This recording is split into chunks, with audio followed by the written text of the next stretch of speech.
Sawadee-krap. Hello and welcome to Daily Wisdom, Walking the Path with the Buddha. I'd like to welcome you to our Pali Canon and English study group where we study the words of the Buddha. Today we're in Volume 5, which is titled The First Stage of Enlightenment, Stream Enterer. This book is all about teachings that the Buddha shared in terms of helping us understand what it takes to get to this important stage of enlightenment, the first stage, because then it really sets you up in order to make the rest of the journey to the enlightened mental state, being an arahant, or the fourth stage of enlightenment. So I'd like to welcome all of you who are joining either in Zoom, Facebook, YouTube, on our podcast, or anywhere else that you're seeing this. I'd like to welcome you to our class. The way that we do our classes is we do meditation as a way to kind of prepare the mind for the class ahead and kind of allow you to just kind of do a little top up, kind of like a 10 or 15 minute meditation just to kind of prepare the mind for the class ahead and kind of help you to develop some concentration and remove any clutter that might exist in the mind. And then afterwards, we'll start going through the actual chapters that we studied this week, which are chapters 31 through 40.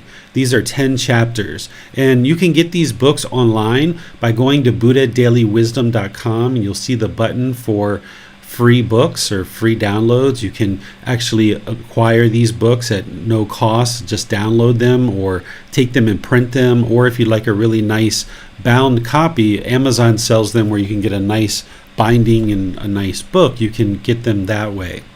And what we do is we actually have somebody read the chapter during the class. So I'll be displaying them on the screen. So if this is your first time joining us, it's okay, because just that you haven't read is okay, because we'll actually be displaying them in the class.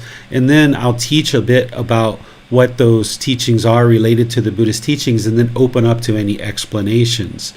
Any questions that you guys might have.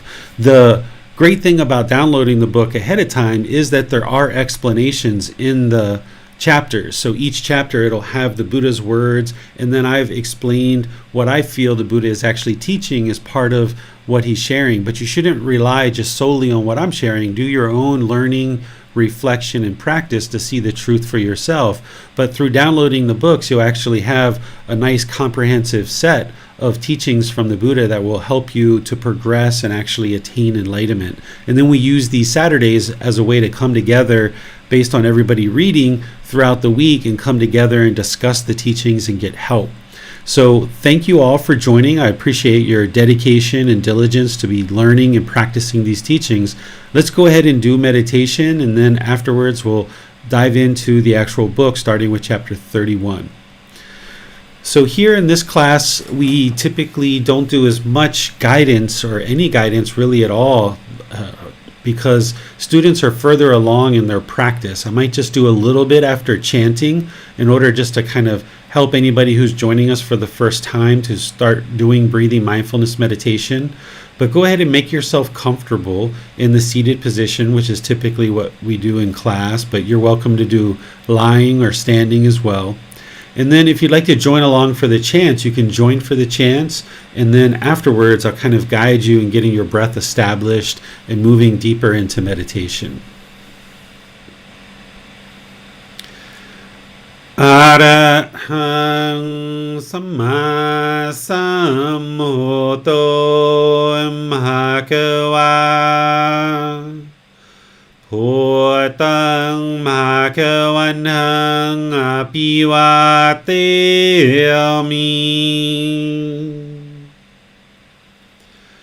Savakhato Bhagavata Tammo Dhammang Namasami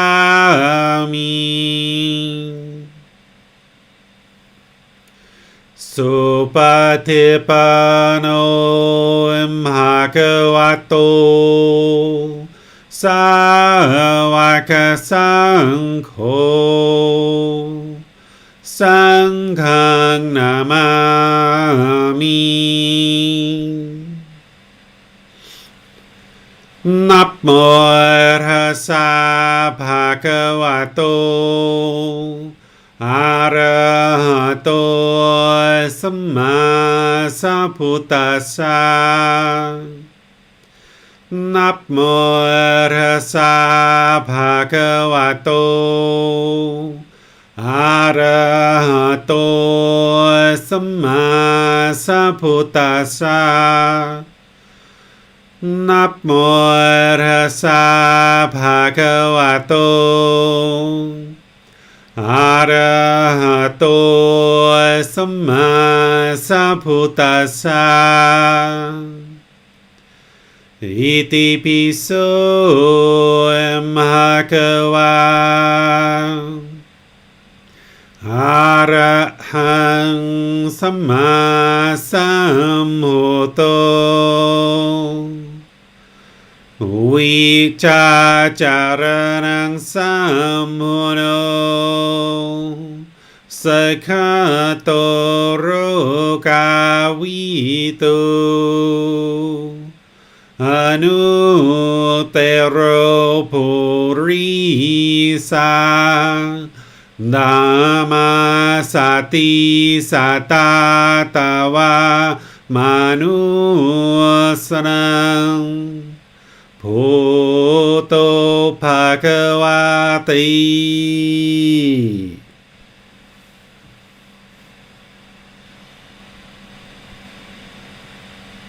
Okay, just establish a nice, natural, steady breath. Breathing in through the nose and out through the nose. As you're establishing the breath, focus the mind on the sound of the breath or the sensation of air moving into the nose. This is the present moment. Breathing in and out.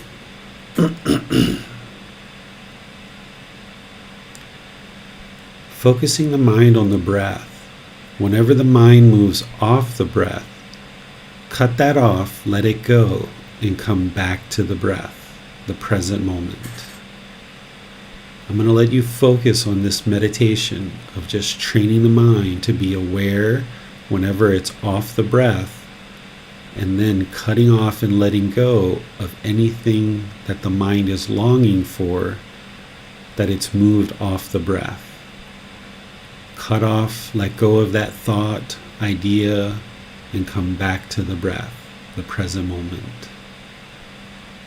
Breathing in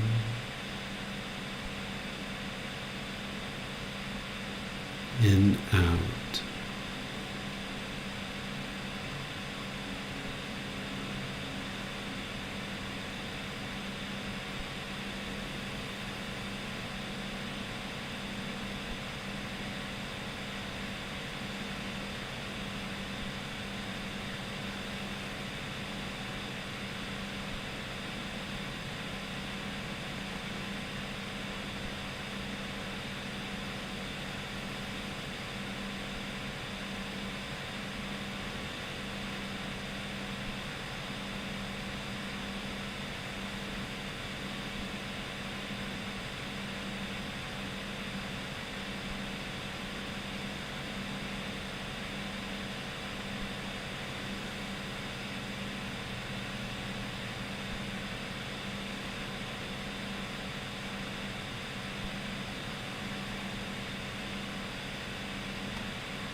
อะระหังสัมมาสัมพุทโธภะคะวา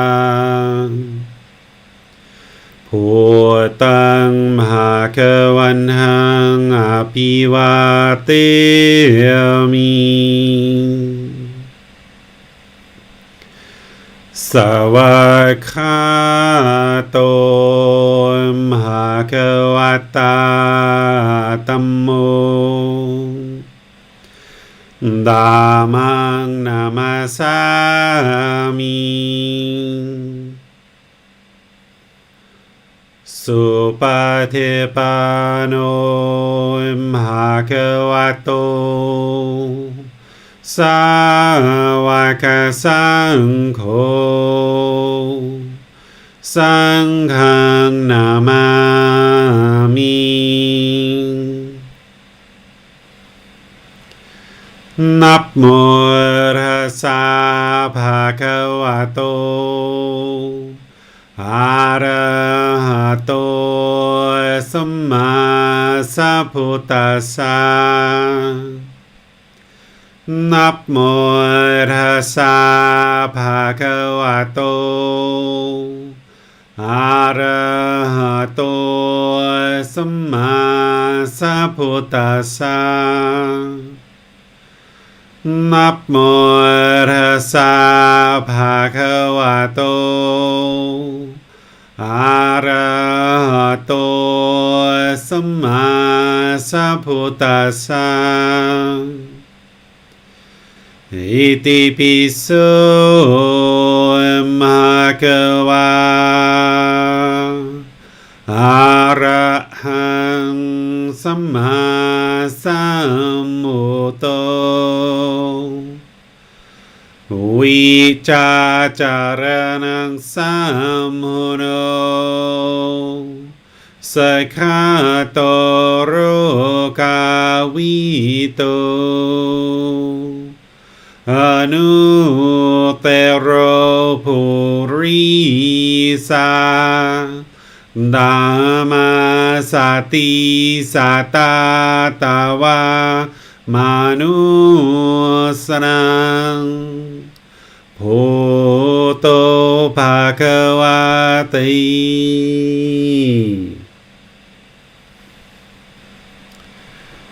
All right, if you guys would like to make your way out of meditation, go ahead and move to the learning portion of our class where we'll just have a student read each chapter one by one, and then after the student's done reading, I'll teach whatever teachings that might come to mind that I'd like to share with you guys about the particular chapter, and then open up for any questions that you guys might have on the specific chapter. The way that you ask questions is put that into Facebook, YouTube, or Zoom. Our moderators will see that and be sure your question gets asked during the class. Or if you're in Zoom, you can electronically raise your hand and ask any questions or follow-up questions directly in order to get help with any questions that you might have. So I'll go ahead and turn things over to all of you, and specifically Manal and Basam are our moderators today. Teacher David, we'll go to Miranda. She will help read chapter 31. Perfect. The noble method is to understand dependent origination. And what is the noble method that he has clearly seen and thoroughly penetrated with wisdom? Here, householder, the noble disciple attends closely and carefully to a dependent origination itself thus. When this exists, that comes to be. With the arising of this, that arises. When this does not exist, that does not come to be. With the elimination of this, that is eliminated. That is, with ignorance as condition, volitional formations come to be. With volitional formations as condition, consciousness. With consciousness as condition, name and form. With name and form as condition, the 6 sense bases. With the 6 sense bases as condition, contact. With contact as condition, feeling. With feeling as condition, craving. With craving as condition, clinging. With clinging as condition, existence. With existence as condition, birth. with birth as condition, aging and death, sorrow, grief, pain, displeasure, and despair come to be. Such is the cause of this whole mass of discontentedness. But with the remainderless fading away and elimination of ignorance comes elimination of volitional formations, choices, and decisions. With the elimination of volitional formations, elimination of consciousness. With the elimination of consciousness comes elimination of name and form. With the elimination of name and form comes elimination of the 6 sense bases. With elimination of the 6 sense bases comes elimination of contact. With the elimination of contact comes elimination of feeling. With the elimination of feeling comes elimination of craving. With the elimination of craving comes elimination of clinging. With the elimination of clinging comes elimination of existence. With the elimination of existence comes elimination of birth. With the elimination of birth, elimination of aging and death, sorrow, grief, pain, displeasure, and despair is eliminated. Such is the elimination of this whole mass of discontentedness. This is the noble method that he has clearly seen and thoroughly penetrated with wisdom.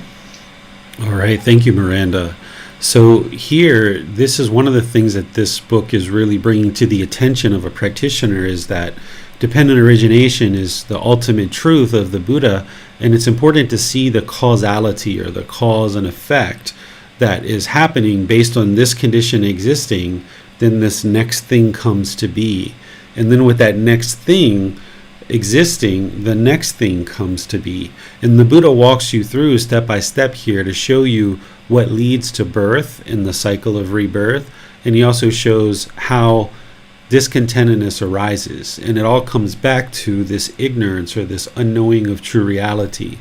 But to start understanding dependent origination, even though we talked about it in chapter 14 and we discussed it more in detail there, so I'll open up to any questions you guys have about dependent origination, but just as kind of a starting point for someone who might be tuning in for the first time and hasn't heard me teach all the way through step by step dependent origination, one of the things to look at is this first part right here that the Buddha is sharing. What dependent origination is that you understand this causality or this cause and effect of things. And it helps you to understand not only what causes discontentedness, but what keeps you in the cycle of rebirth. So this whole natural law of Gama and these natural laws of existence, it's based on this cause and effect or causality, that when this exists, that comes to be. And with the arising of this, that arises. And then conversely, when this does not exist, that does not come to be. With the elimination of this, that is eliminated. So one way to now take that into this section, which is dependent origination, is that with ignorance, that unknowing of true reality, then we make decisions. That's what volitional formations are. These are choices and decisions. So our choices and decisions through ignorance are uninformed and unwise. Therefore, it leads to continued consciousness and this mind coming into existence. And then with the mind, it then connects to name and form, which is essentially the physical body.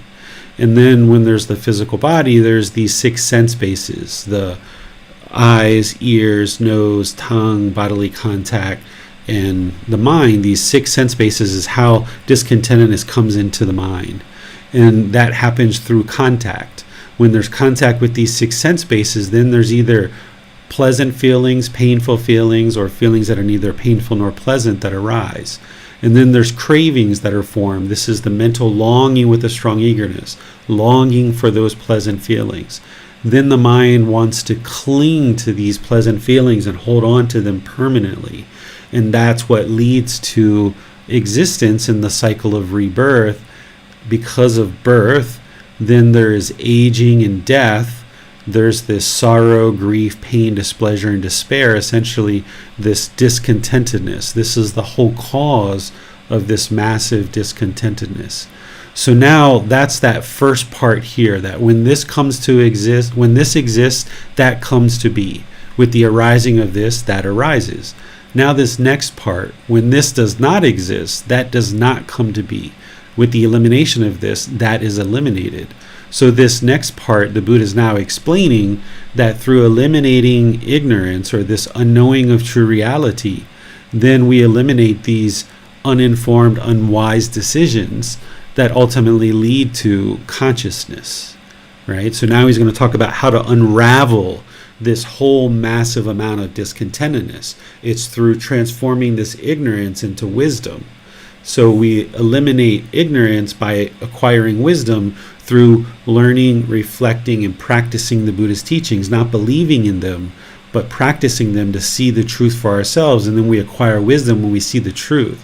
And by now transforming that ignorance into wisdom, now we make wise decisions. We are no longer making unwise decisions. We're making wise decisions.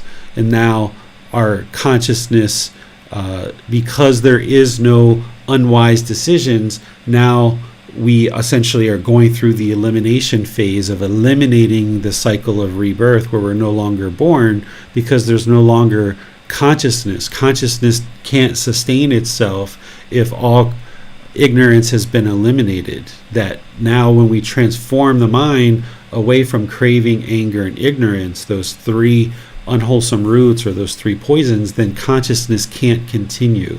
It's not possible. So therefore we don't take physical form into the physical body. We don't develop these six sense bases. We don't have contact because there are no six sense bases. We don't experience these discontent feelings of pleasant feelings, painful feelings, or feelings that are neither painful nor pleasant. All craving has been eliminated. Clinging has been eliminated. Therefore, we eliminate existence in the cycle of rebirth. We eliminate birth itself. Because there is no birth and we've eliminated birth, then we eliminate aging and death. There's no longer any aging and death when there's no birth. So therefore, we've eliminated all sorrow, grief, pain, displeasure, and despair, which is how we eliminate this whole mass of discontentedness. So what the Buddha is saying here is that a person who is a noble disciple, or someone who is in this first stage of enlightenment as a stream enterer, will understand this noble method of understanding the cycle of rebirth and understanding how discontentedness comes to be. They will have clearly seen it and thoroughly penetrated it with wisdom. A first person who's in the first stage of enlightenment as a stream enterer will not have eliminated all discontentedness yet. They would have diminished it significantly, but they would at least see clearly that this whole mass of discontentedness is being explained through this ultimate truth. And now with that understanding in the first stage of enlightenment, now they have that and all the other teachings that a stream enterer would have to be able to make the rest of their journey to enlightenment, to the fourth stage of enlightenment. Any questions on this chapter?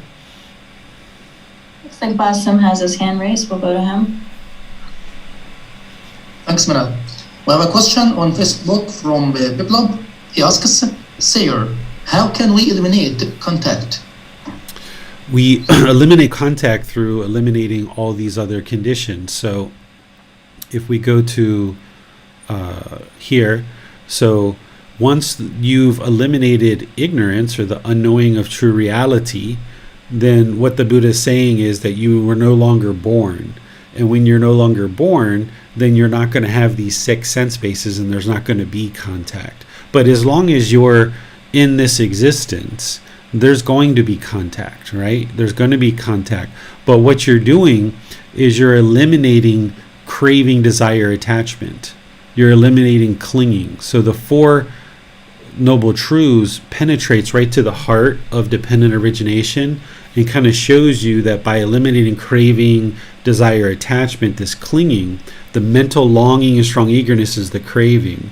The clinging is holding on real tight. By eliminating those in the mind through the training of the Eightfold Path, now you unravel all of this. But in order to eliminate craving and clinging, you have to eliminate ignorance. You have to work on building your wisdom to understand how to eliminate craving and clinging.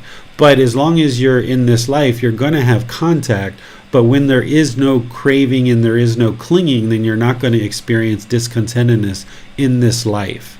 And then when you no longer experience discontentedness in this life, the mind is enlightened because you've unraveled all of this, and there's no longer going to be any birth for a future life to experience contact. So you will always have contact, but how you react to that is, if the mind has this craving, anger, and ignorance, it's going to react in unwholesome ways. Whereas if you've eliminated craving, anger, and ignorance, the mind's enlightened.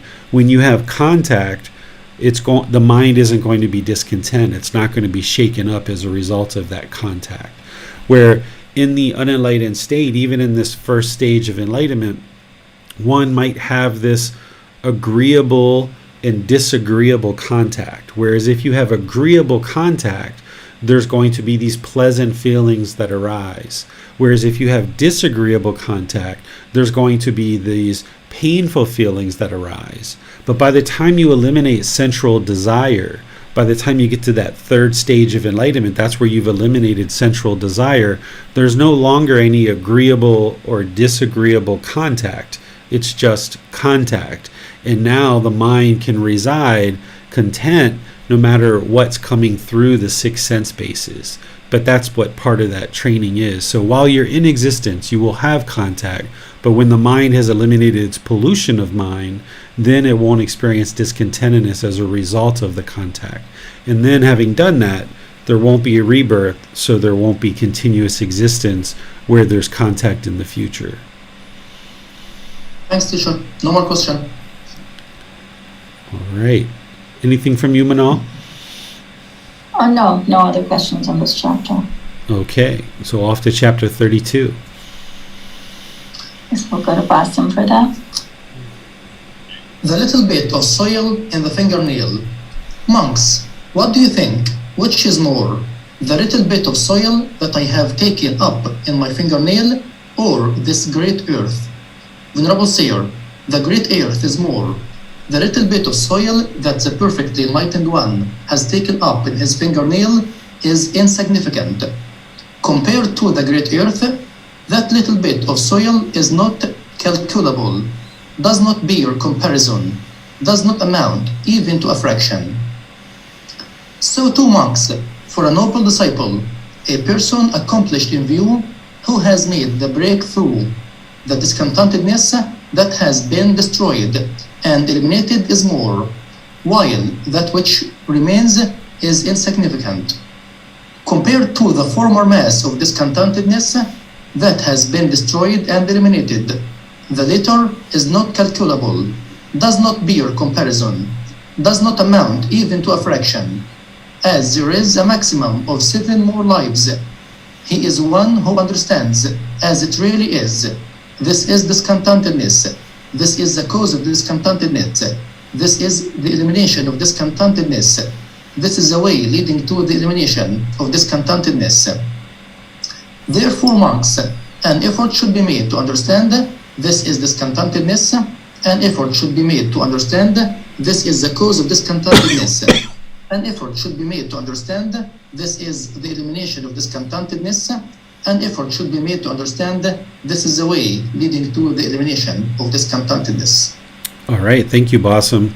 So here the Buddha uses this analogy multiple times in his teachings about this little bit of soil under his fingernail. He uses it in many different teachings whenever he would like to talk about something that's so big and so significant versus something that's very small.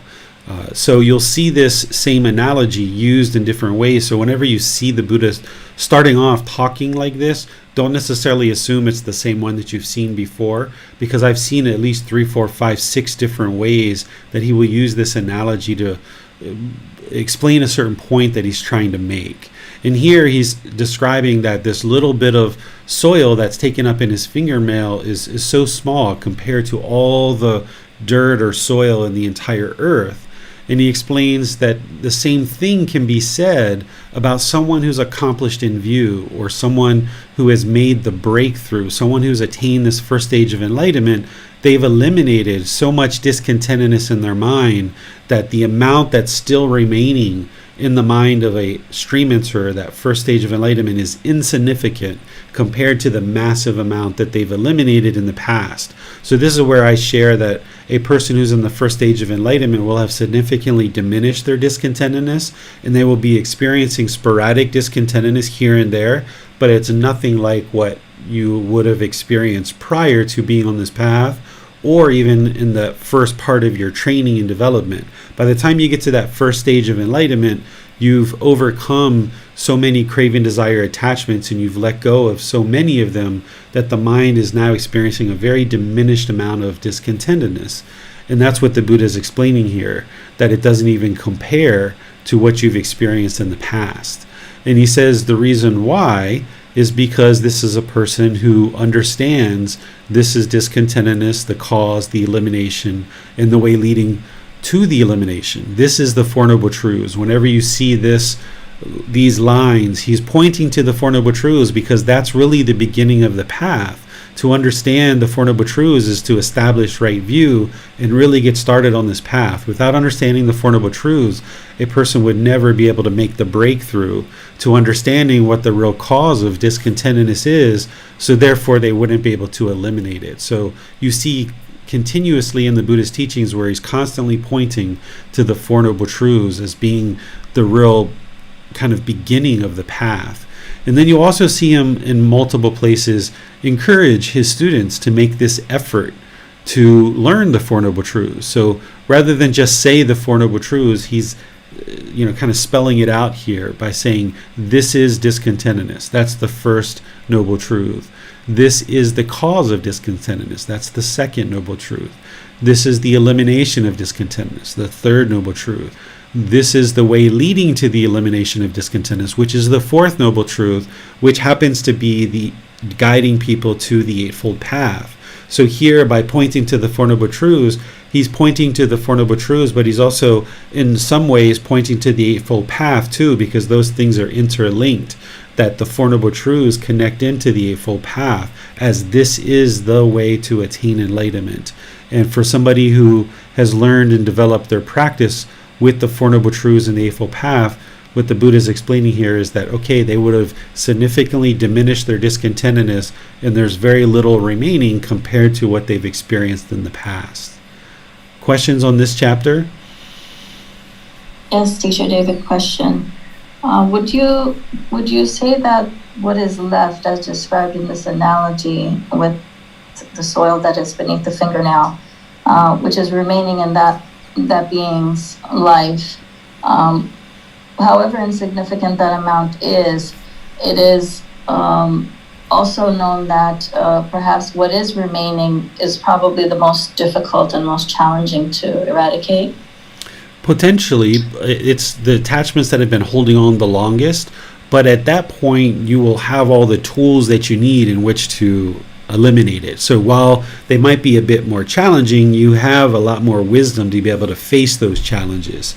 So by the time somebody gets to stream entry, they would have been, working closely with a teacher. They would have developed their practice really well. They would have access to the resources of the Buddhist teachings. They would have so many tools on board in the mind in terms of wisdom that now, with these more challenging aspects of what they are to confront, they have the tools in which to accomplish that. In our last class, I talked about, kind of being at base camp of Mount Everest and getting to the summit as being enlightenment.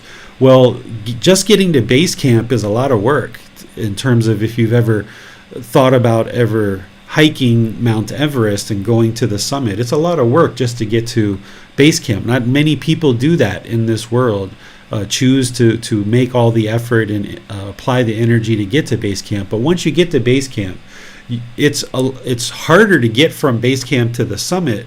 But by that point, you have all the tools, you have the confidence, you have the wisdom, you've eliminated the doubt. Remember that second fetter of doubt. You no longer have any doubt that you'll be able to do this.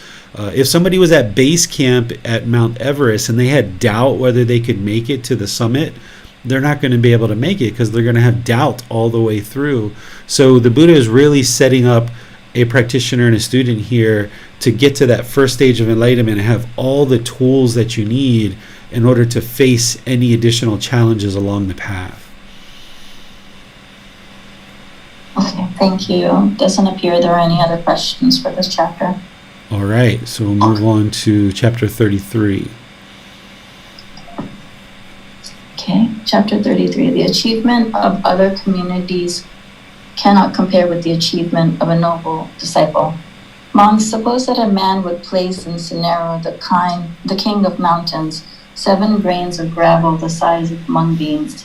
What do you think, monks, which is more, the 7 grains of gravel the size of mung beans that have been placed there, or scenario the king of mountains? Venerable sir, scenario the king of mountains is more. The 7 grains of gravel the size of mung beans are insignificant. They do not amount to 100th part or 1,000th part or 100,000th part of scenario the king of mountains. So too, monks, the achievements of ascetics, Brahmins, and wanderers of other communities do not amount to 100th part or 1,000th part or 100,000 part of the achievement of a noble disciple, a person accomplished in view who has made the breakthrough. So great an achievement, monks, is a person accomplished in view, so great in direct knowledge experience. Great, thank you, Manal. All right, so here, remember, during the lifetime of the Buddha, there were many different groups of people that were thinking that it was their teachings that led to enlightenment. There were various teachers and various groups that had organized around these teachers. And then there was the Buddhist group too. You know, there's not this outward appearance of this person is a Buddha or this person isn't a Buddha. So people wouldn't have been able to necessarily determine during their lifetime that the Buddha was actually a Buddha. He was just another practitioner to some people, but to people who were deeply studying with him and knew his history and could observe the benefits to the condition of their mind, they knew he was a Buddha. But these other groups didn't necessarily know that. And these other groups would oftentimes come in contact with the community that the Buddha was leading, and they would oftentimes move over to studying with the Buddha as well. And what the Buddha is saying here is that these other communities that are learning and practicing whatever teachings they're practicing, he's saying they're not developing their mind as much as a noble disciple. A noble disciple to the Buddha is someone who's learning his teachings very closely. And he's saying the achievement of being able to break through to the Four Noble Truths and understanding what is discontentedness, the cause, the elimination, and the way forward. Once someone's made this breakthrough, then they can make this great accomplishment or this achievement that the Buddha is explaining, that they will have this direct experience or this direct knowledge of being able to understand what is causing discontentedness and how to eliminate it.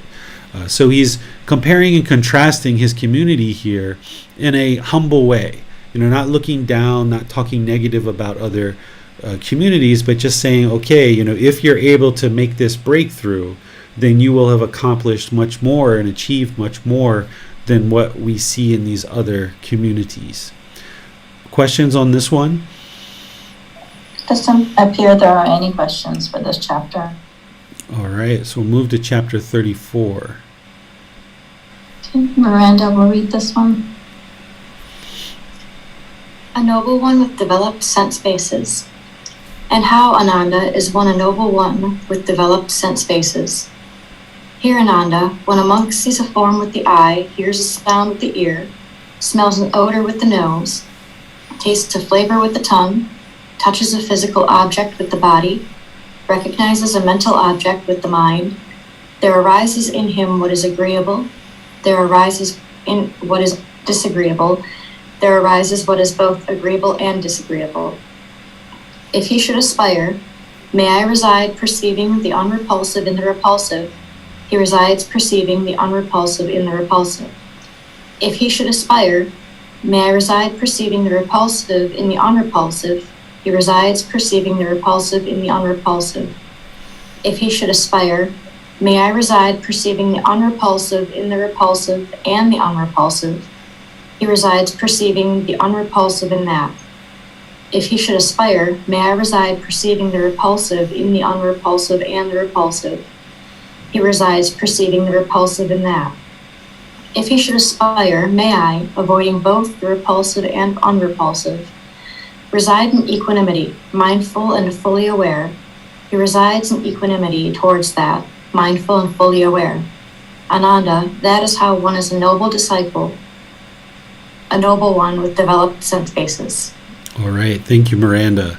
So here, the Buddha is talking about these sense bases, and what I was discussing just a little bit ago about how there's this agreeable contact through the 6 sense bases of the eyes, ears, nose, tongue, bodily contact in the mind, and then there's these disagreeable contacts through those same 6 sense bases that everybody kind of has. Everybody has a certain way of looking at the world, and we have these unique agreeable contacts and these disagreeable contacts.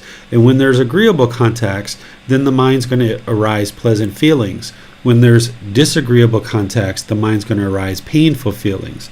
And the Buddha uses that wording here where he talks about agreeable and disagreeable at the beginning of this teaching, but then he kind of switches and he uses this word unrepulsive in the repulsive. So unrepulsive would be like agreeable. If something is unrepulsive to you, that means it's agreeable. Or if something is repulsive to you, that means it's disagreeable. So what the Buddha is saying here is, may I reside perceiving the agreeable in the disagreeable. So if you see something that's disagreeable to the eyes, or you hear something that's disagreeable to the ears, or odors or flavors or bodily contact or certain things in the mind that you feel are disagreeable, the Buddha is saying, try to perceive it as being agreeable, right? And this is what's going to help you to move the mind to this contentedness, because agreeable is on one side, disagreeable is on the other. Or the other way to say that is unrepulsive is on one side, repulsive is on the other side. So what you would like to do is this thing that's repulsive and disagreeable is you'd like to kind of move more to the middle, where the mind is no longer perceiving that as something disagreeable. And you also would like to move the mind to this unrepulsive thing or this agreeable thing that the mind's taking pleasant feelings in. You would like to move the mind to the middle where it's no longer viewing that as agreeable or unrepulsive. So these different statements that the Buddha is saying is just kind of different versions of that. This first one is being able to view the agreeable, or being able to view the disagreeable as agreeable, or being able to observe the repulsive as unrepulsive. That's that first statement. The second one that he's saying is being able to perceive the repulsive in the unrepulsive. So this is taking something that you feel agreeable towards, but kind of seeing it as disagreeable.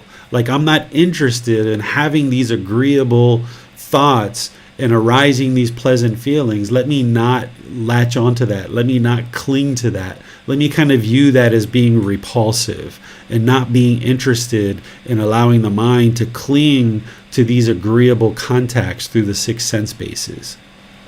And then the next one, he says, perceiving the unrepulsive in the repulsive and unrepulsive. So when we see have these disagreeable contacts or these agreeable contacts, seeing that as agreeable.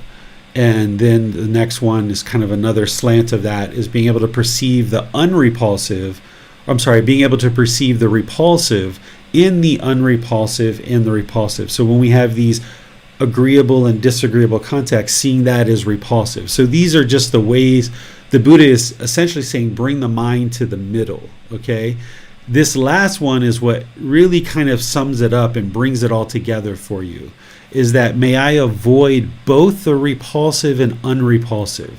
So what he's guiding you to here is saying, may I not perceive the disagreeable, the repulsive, and may I not perceive the unrepulsive or the agreeable. Let me reside in equanimity, where the mind is calm, composed, evenness of temper.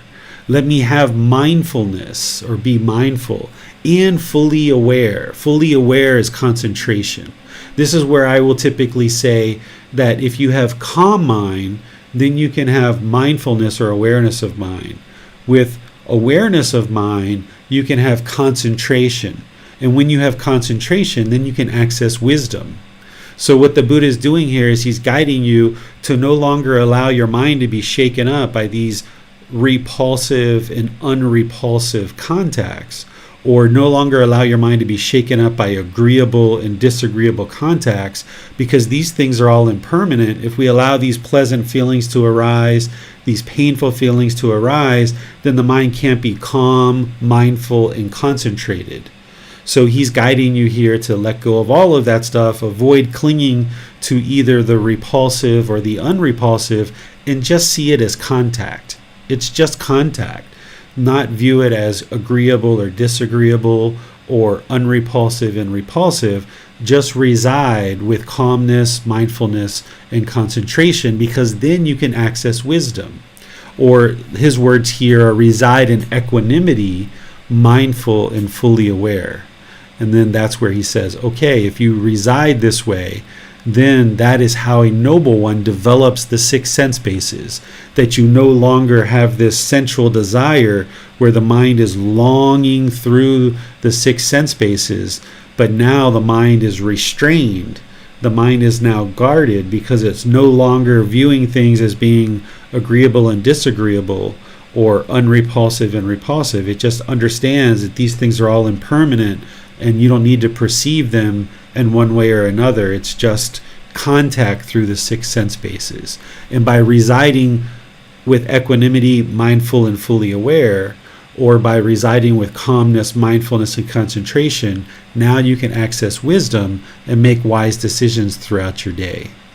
That's going to lead to wholesome outcomes. Questions on this one? Question, Teacher David. For agreeable contact and disagreeable contact, which arrives through the sense bases of form, sound, odor, flavor, physical object, mental object. If there is an experience where one can understand that something is one is in danger or someone else is in danger, surely that the first thought would be that this is something that is disagreeable in nature. So the mind may interpret that contact or the observation of something happening, which is someone or yourself in danger. Wouldn't that automatically translate to something that is in a disagreeable contact through the six sense bases? I'm trying to understand the nuance between how not to relate to disagreeable and agreeable in terms of something that is in immediate danger. Yeah, sure. So what you would like to move to is, rather than seeing it as agreeable and disagreeable, you see it as, this is something that I prefer. So if my son and I were out in our front yard and a dog came and attacked him, I don't see it as agreeable or disagreeable. I see this as something I would prefer this not to happen. And now that I see this dog coming to attack my son, I will take decisions that eliminate this from happening. But while doing that, remain calm, mindful, concentrated, so that I can access wisdom and I don't make this situation worse. Because if I see it as a disagreeable thing, now the mind is shaken up by it, and now the mind isn't calm, it isn't mindful, it isn't concentrated, and I can't access wisdom. So it's more about that you prefer that this dog doesn't attack your child, and now you take appropriate steps to ensure that you resolve that situation with calmness, mindfulness, concentration, and wisdom. So switching it from agreeable and disagreeable in the mind to, this is something I would prefer to happen or not prefer to happen. Okay, all right. I see that switch in understanding that you prefer something to be in a certain way. What I'm understanding is that if you deem something disagreeable or agreeable at that very moment, you cannot tap into the full wisdom. Right, because the mind's going to be shaken up, because if it's something agreeable, then there's going to be these pleasant feelings, and if it's disagreeable, there's going to be these painful feelings, and now you can't tap into the wisdom and make appropriate decisions. But when you can reside just knowing that you can't control this outside world, you can't control what happens. All you can do is observe what's happening, and now that you see this impermanence, you would prefer this not to happen, or you would prefer this to happen, and now you just take appropriate decisions with wisdom to move this thing that you would prefer not to happen, or this thing you would prefer to happen, to move it closer to what you would like it to be, but all the time not being attached to any particular outcome. By training the mind to not be clinging or craving any particular outcome, now you can have that calmness, that mindfulness, concentration, and wisdom. Thank you. I believe Ali has a question. We'll go to her.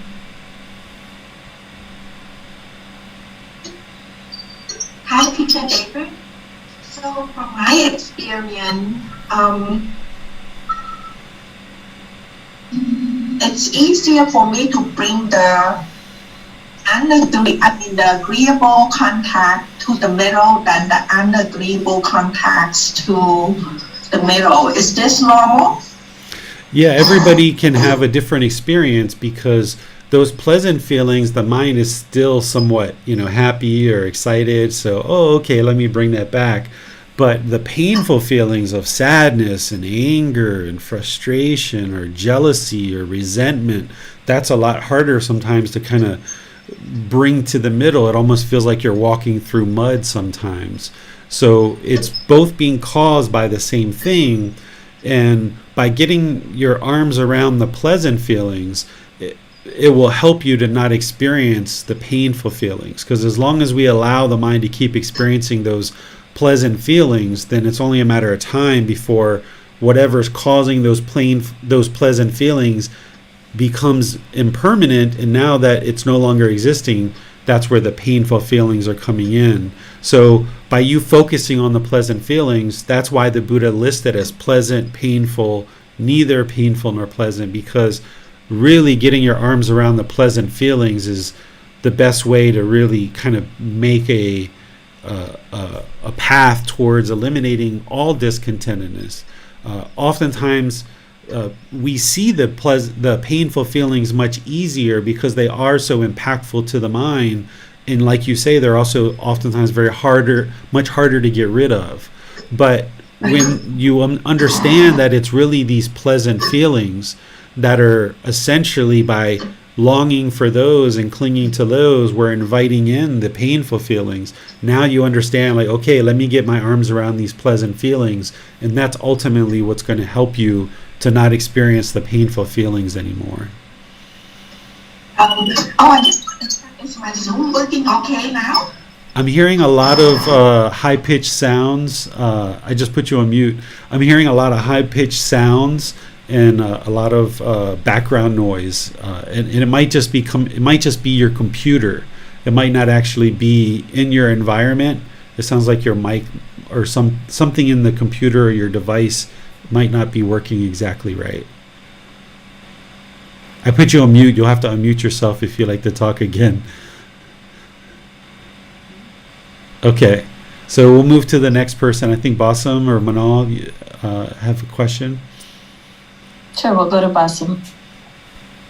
Well, on Facebook, we have a question from Yuma. Hi, Seer. If an ordained practitioner is given non-vegetarian food during receiving alms from lay people, will they accept it or simply reject it? Every practitioner is different. The way the Buddha taught is to accept all offerings, but whether they ingest it or not is up to them. My guidance would be, if you're going to make an offering to an ordained practitioner, to make an offering that is vegan, so that there are no animal products in the offering. But the way that the Buddha taught us is to accept all offerings, and then what you choose to do with it at that point is up to you as an individual. So if somebody offered me a plate of meat, I would probably accept it, but I wouldn't actually ingest it. I'd probably give it to an animal or something like that. But I don't think people who study with me as a student would offer me a plate of meat because they know that I don't eat meat. And this is where it really helps to be making offerings to ordained practitioners and teachers who you have a relationship with, so that you know that, okay, let me respect their practice and offer them something that is beneficial for them. And if we offer food items that aren't meat, that would be best in situations. So that's what I would suggest for you to do. But whether somebody accepts it or rejects it, it's each individual practitioner that chooses to do that, and what they choose to actually do and how they choose to practice. Doesn't appear there are any other questions, teacher David. Okay, so let's move on to the next chapter. We'll go to Basam.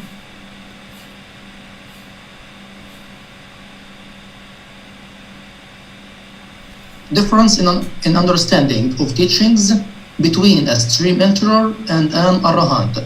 First discourse. Monks, there are these 5 aggregates subject to clinging. What 5? The form aggregate subject to clinging, the feeling aggregate subject to clinging, the perception aggregate subject to clinging, the volitional formations, choices, decisions aggregate subject to clinging, the consciousness aggregate subject to clinging. When monks, a noble disciple, understands as they really are the cause and the passing away, the gratification, the danger, and the escape in the case of these 5 aggregates subject to clinging, monks, then he is called a noble disciple who is a stream enterer, no longer bound to the nether world, fixed in destiny, with enlightenment as his destination. When monks, having understood the cause and the passing away, the gratification, the danger, and the escape in the case of these 5 aggregates subject to clinging, a monk is liberated by non-clinging. Then he is called a monk who is an arahant, one whose taints are destroyed, who has lived the holy life, done what had to be done, laid down the burden, reached his own goal, completely destroyed the fetters of existence, one completely liberated through final knowledge, wisdom. All right, thank you, Basam. So here the Buddha is giving a discourse about what's the difference between the first stage of enlightenment, that person's understanding and practice, versus an arahant, someone who's actually enlightened.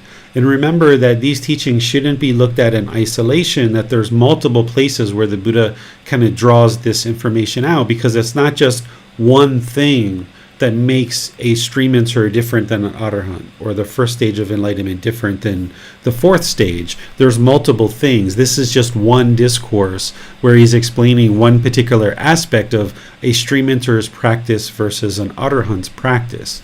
So here he's choosing to focus on the 5 aggregates. The 5 aggregates is what makes a being a being. The form aggregate, feeling, perception, volitional formations, and consciousness. He first introduces this in the Four Noble Truths. He talks about that the cause of discontentedness is clinging to the 5 aggregates.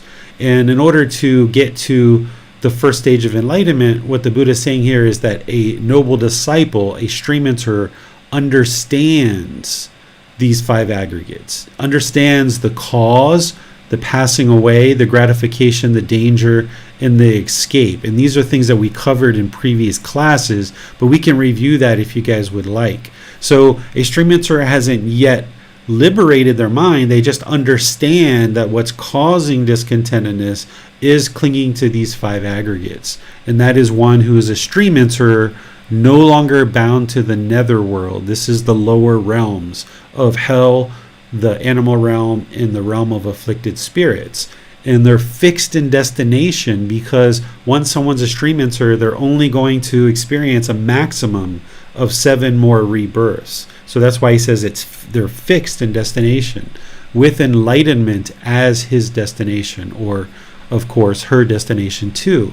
So someone who's in this first stage of enlightenment, it's a nice accomplishment, because you're no longer going to be reborn in the lower realms. You're going to attain enlightenment either in this life or a maximum of 7 lives.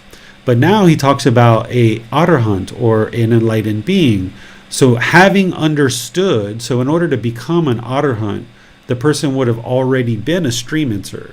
So they would have already understood the cause, passing away, gratification, danger, and escape of the 5 aggregates subject to clinging.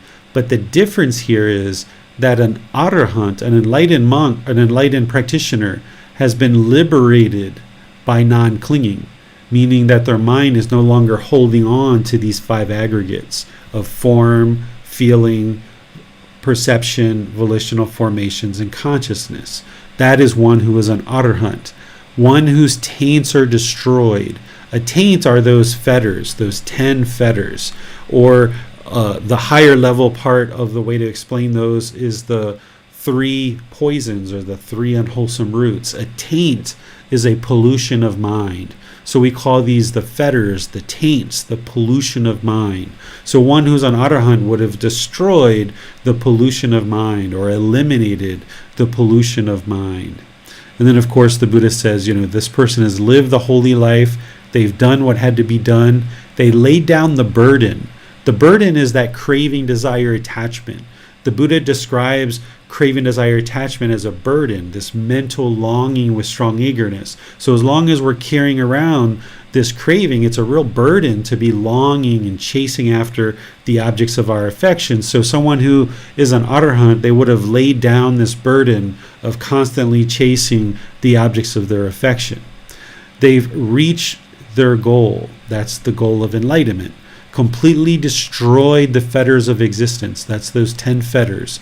One completely liberated through final knowledge. So whenever you see final knowledge, this is the Buddha referring to the 9th step of the 10-fold path. An arahant is not going to only be practicing the 8-fold path, but they're actually going to be practicing the 10-fold path. There's the 9th and a 10th step.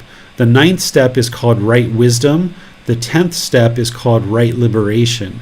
And in order to practice these teachings and get to enlightenment, you would need to be practicing the 9th and 10th step.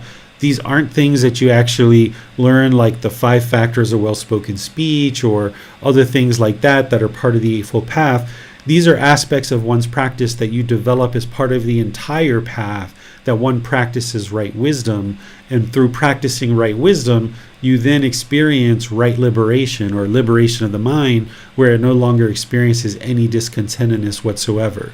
Someone who's attained final knowledge or right wisdom, accomplished this goal of eliminating all the pollution of mind as an arahant, they would be able to explain the teachings with ease, very clear, very concise. They would have no difficulties explaining exactly what the teachings are, because they would have done a lot of learning, a lot of investigation in order to practice in such a way to attain enlightenment. So an arahant would be able to describe the teachings with ease if anybody should ask them any questions, because their mind has deeply seen the truth, they've deeply practiced it, and once you actually make your way all the way to enlightenment, you will never forget that wisdom. The wisdom of what it took to go from this completely unenlightened mind off the path to being on the path and developing your practice all the way to the point of enlightenment. Once you get to that point and have acquired that wisdom or final knowledge, you won't ever forget that wisdom of what it took to get to enlightenment. So that's why an arahant or an enlightened being can just easily explain the teachings so clear and so precise for anybody who's interested in learning the teachings. It doesn't mean that every enlightened being or every arahant will be a teacher, right? They can choose to be a business person or a politician or a taxi driver or anything, retired, staying at home, whatever somebody would like to do. But they, even in their role of a taxi driver or a retired person at home, someone who's enlightened would be able to explain to you very clearly what the teachings are that led to their enlightenment in terms of what are the Four Noble Truths? They would be able to explain to you what causes discontentedness, the elimination, the path leading to enlightenment, and all these other teachings. So the distinction the Buddha is explaining here is that a stream enter understands the five aggregates, and that clinging to them causes discontentedness, and the gratification, the danger, the escape, which the escape is the Eightfold Path. But a Arahant will actually no longer be clinging to them whatsoever, and will have acquired this pure mind where they've eliminated all the taints or pollution of mind, and now they have final knowledge or wisdom. Questions on this chapter? There doesn't appear to be any questions, Teacher David. All right, so let's move on to the next one, which is a similar teaching, but it's a different version. So that's why I mentioned that we shouldn't look at these in isolation as being the only teaching, because the Buddha oftentimes shares other teachings that brings more information to our mind. So here, who do you have to read this one, Manal?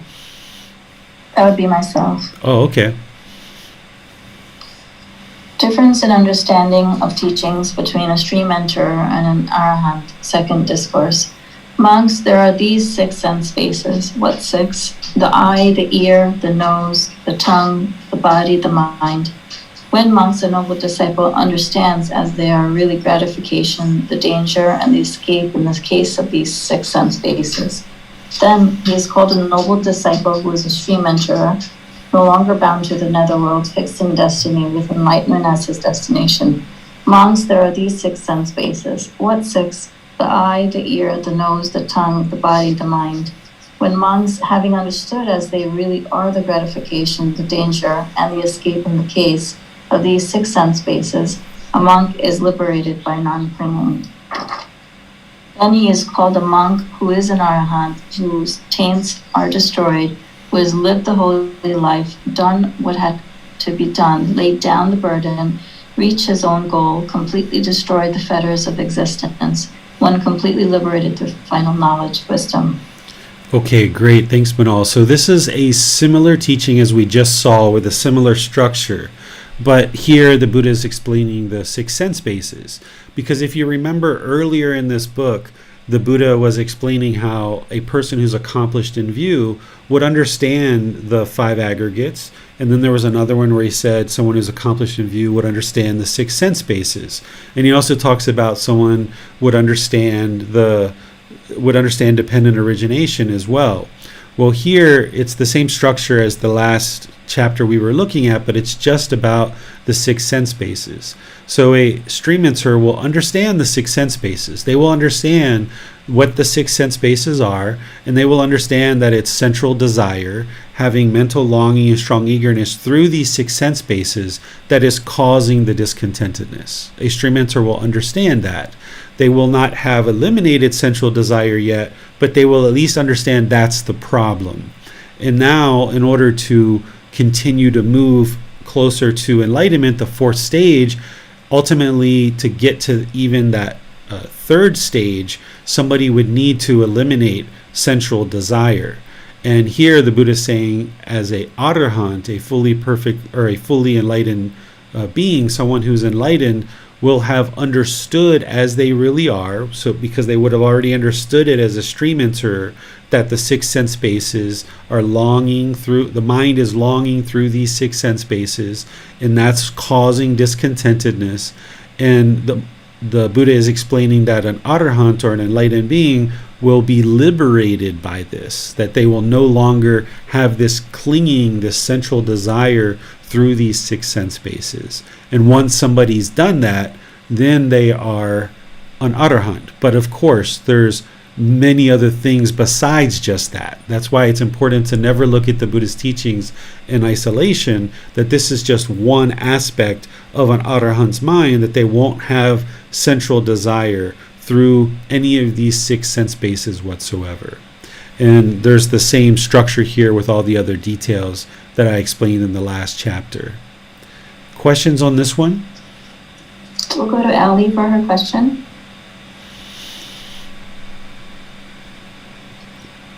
Teacher David, I heard that if you are an arahant, you can't be that you have to be a monastic, not you can't be a lay person anymore. Is that true? That's not true. This is something that is a misunderstanding in some people's minds. They think that in order to attain enlightenment, you either have to be ordained, or some people say that if you attain enlightenment as a household practitioner, as soon as you attain enlightenment, you have to ordain, or else you're going to die in like 3 days or something like that. It's something silly. This is not true whatsoever. During the lifetime of the Buddha, and even now, there's household practitioners who are enlightened, and they haven't died after attaining enlightenment. This is just a misunderstanding of the path. If it was required to be an ordained practitioner, you would see it as part of the Eightfold Path. You would see, right lifestyle, because essentially what ordained practitioner versus a household practitioner is it's a lifestyle choice. One person chooses to enter into ordained life and live through that path. Another person decides to stay in the household life. But this is just a difference in lifestyle in order to practice this path. There's nothing different about the mind of someone who's an ordained practitioner versus someone who is a household practitioner. In the ordained life, it's more conducive for someone to attain enlightenment because they no longer have a career. They step away from their family. They have an environment that is more conducive to enlightenment, but it's not guaranteed by any stretch of the imagination. In the household life, it's more challenging, but it just requires more diligence, more dedication. It requires more wisdom, essentially, to move the mind into enlightenment from being in the household life. There's pros and cons to both the ordained life or the household life, but both of them can attain enlightenment either in the ordained life or the household life. There's nothing that would preclude someone in the household life from attaining enlightenment, and there's no requirement that one needs to ordain in order to attain enlightenment once they've attained enlightenment. During the lifetime of the Buddha, there were ordained practitioners who, once they attained enlightenment, stepped away and actually decided to be household practitioners after that. And then there were people who attained enlightenment as a household practitioner, and then they chose to ordain after they attained enlightenment. And then, of course, there were ordained practitioners who attained enlightenment and stayed ordained the rest of their life. And then there were people who attained enlightenment as a household practitioner and stayed in the household life the rest of their life, throughout the remaining part of their life. So there's nothing like that would preclude somebody from attaining enlightenment, or else we would see it as part of the Eightfold Path. And we wouldn't see household practitioners today that are actually enlightened. But because we know that that's not true, whenever you hear that, the Buddha said that when you become aware of something that somebody's teaching that doesn't match to his teachings, he says that you can ignore that and consider that that person has misunderstood the teachings. So if you look in this book series, there's a couple of places where the Buddha talks about ordained practitioners and household practitioners attaining enlightenment. So when you hear somebody say that you have to be ordained in order to attain enlightenment, the Buddha says when you compare what somebody says to what he said, and that it's different than what he said, just consider that that person has misunderstood the teachings and ignore what they said. So that was the guidance from the Buddha.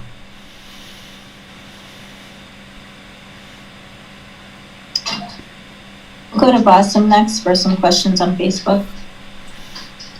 Yes, on Facebook, Yuma has a question. Sayer, do all enlightened person become arahant? In order to be enlightened, someone needs to be an arahant. So an arahant is a way to describe the fourth stage of enlightenment. The first stage is stream entry. The second stage is once returner. The third stage is non-returner. And the fourth stage we call arahant. If you're an arahant, you are an enlightened being. Or if you're in the fourth stage of enlightenment, you are an arahant. If you attain the fourth stage of enlightenment, you are an enlightened being. So arahant and enlightened being are synonymous. They mean the same thing. Thanks, teacher. No more question. Mm-hmm. We'll go to our next chapter.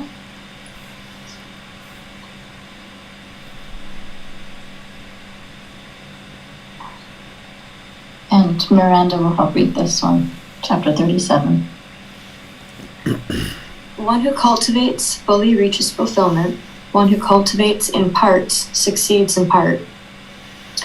Monks, every half month, more than 150 training guidelines come up for a recitation. Clansmen who aspire for their own good train in these. These are all comprised within these 3 trainings. What 3? The training in the higher virtuous behavior, moral conduct, the training in the higher mind, mental discipline, and the training in the higher wisdom. These are the 3 trainings in which all this is comprised.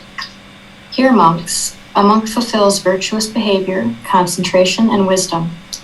He falls into wrongdoing in regard to the lesser and minor training guidelines and rehabilitates himself.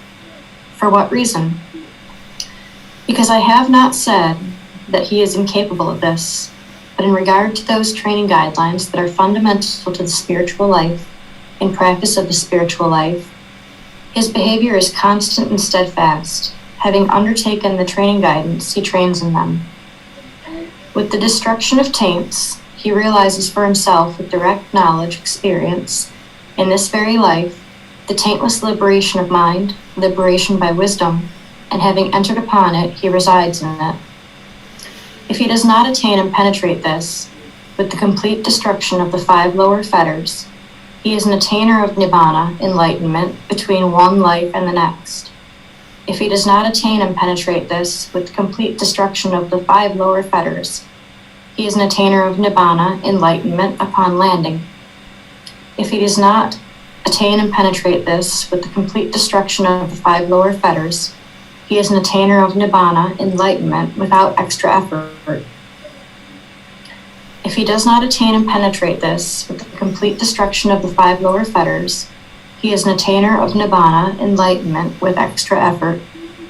If he does not attain and penetrate this, with the complete destruction of the 5 lower fetters, he is one bound upstream, heading toward the heavenly realm. If he does not attain and penetrate this, with the complete destruction of 3 fetters, and with the diminishing of craving, anger, and ignorance, unknowing of true reality, he is a once returner who, after coming back to this world only one more time, makes an end of discontentedness. If he does not attain and penetrate this, with the complete destruction of 3 fetters, he is a one-seed attainer who, after being reborn once more in human existence, makes an end of discontentedness. If he does not attain and penetrate this, with the complete destruction of 3 fetters, he is a family-to-family attainer who, after roaming and wandering on among wholesome families 2 or 3 times, makes an end of discontentedness. If he does not attain and penetrate this, with the complete destruction of 3 fetters, he is a 7 times at most attainer who, after roaming and wandering on among heavenly beings and humans 7 times at most, makes an end of discontentedness. Thus, monks, one who cultivates fully reaches fulfillment. One who cultivates in part succeeds in part. This training guidance, I say, is not unfruitful. All right. Thank you, Miranda. So here, the Buddha is talking about essentially creating a comprehensive life practice and really approaching it in a determined, dedicated, and diligent way. That if you approach this as a comprehensive practice, cultivating fully, then you reach fulfillment or you reach enlightenment.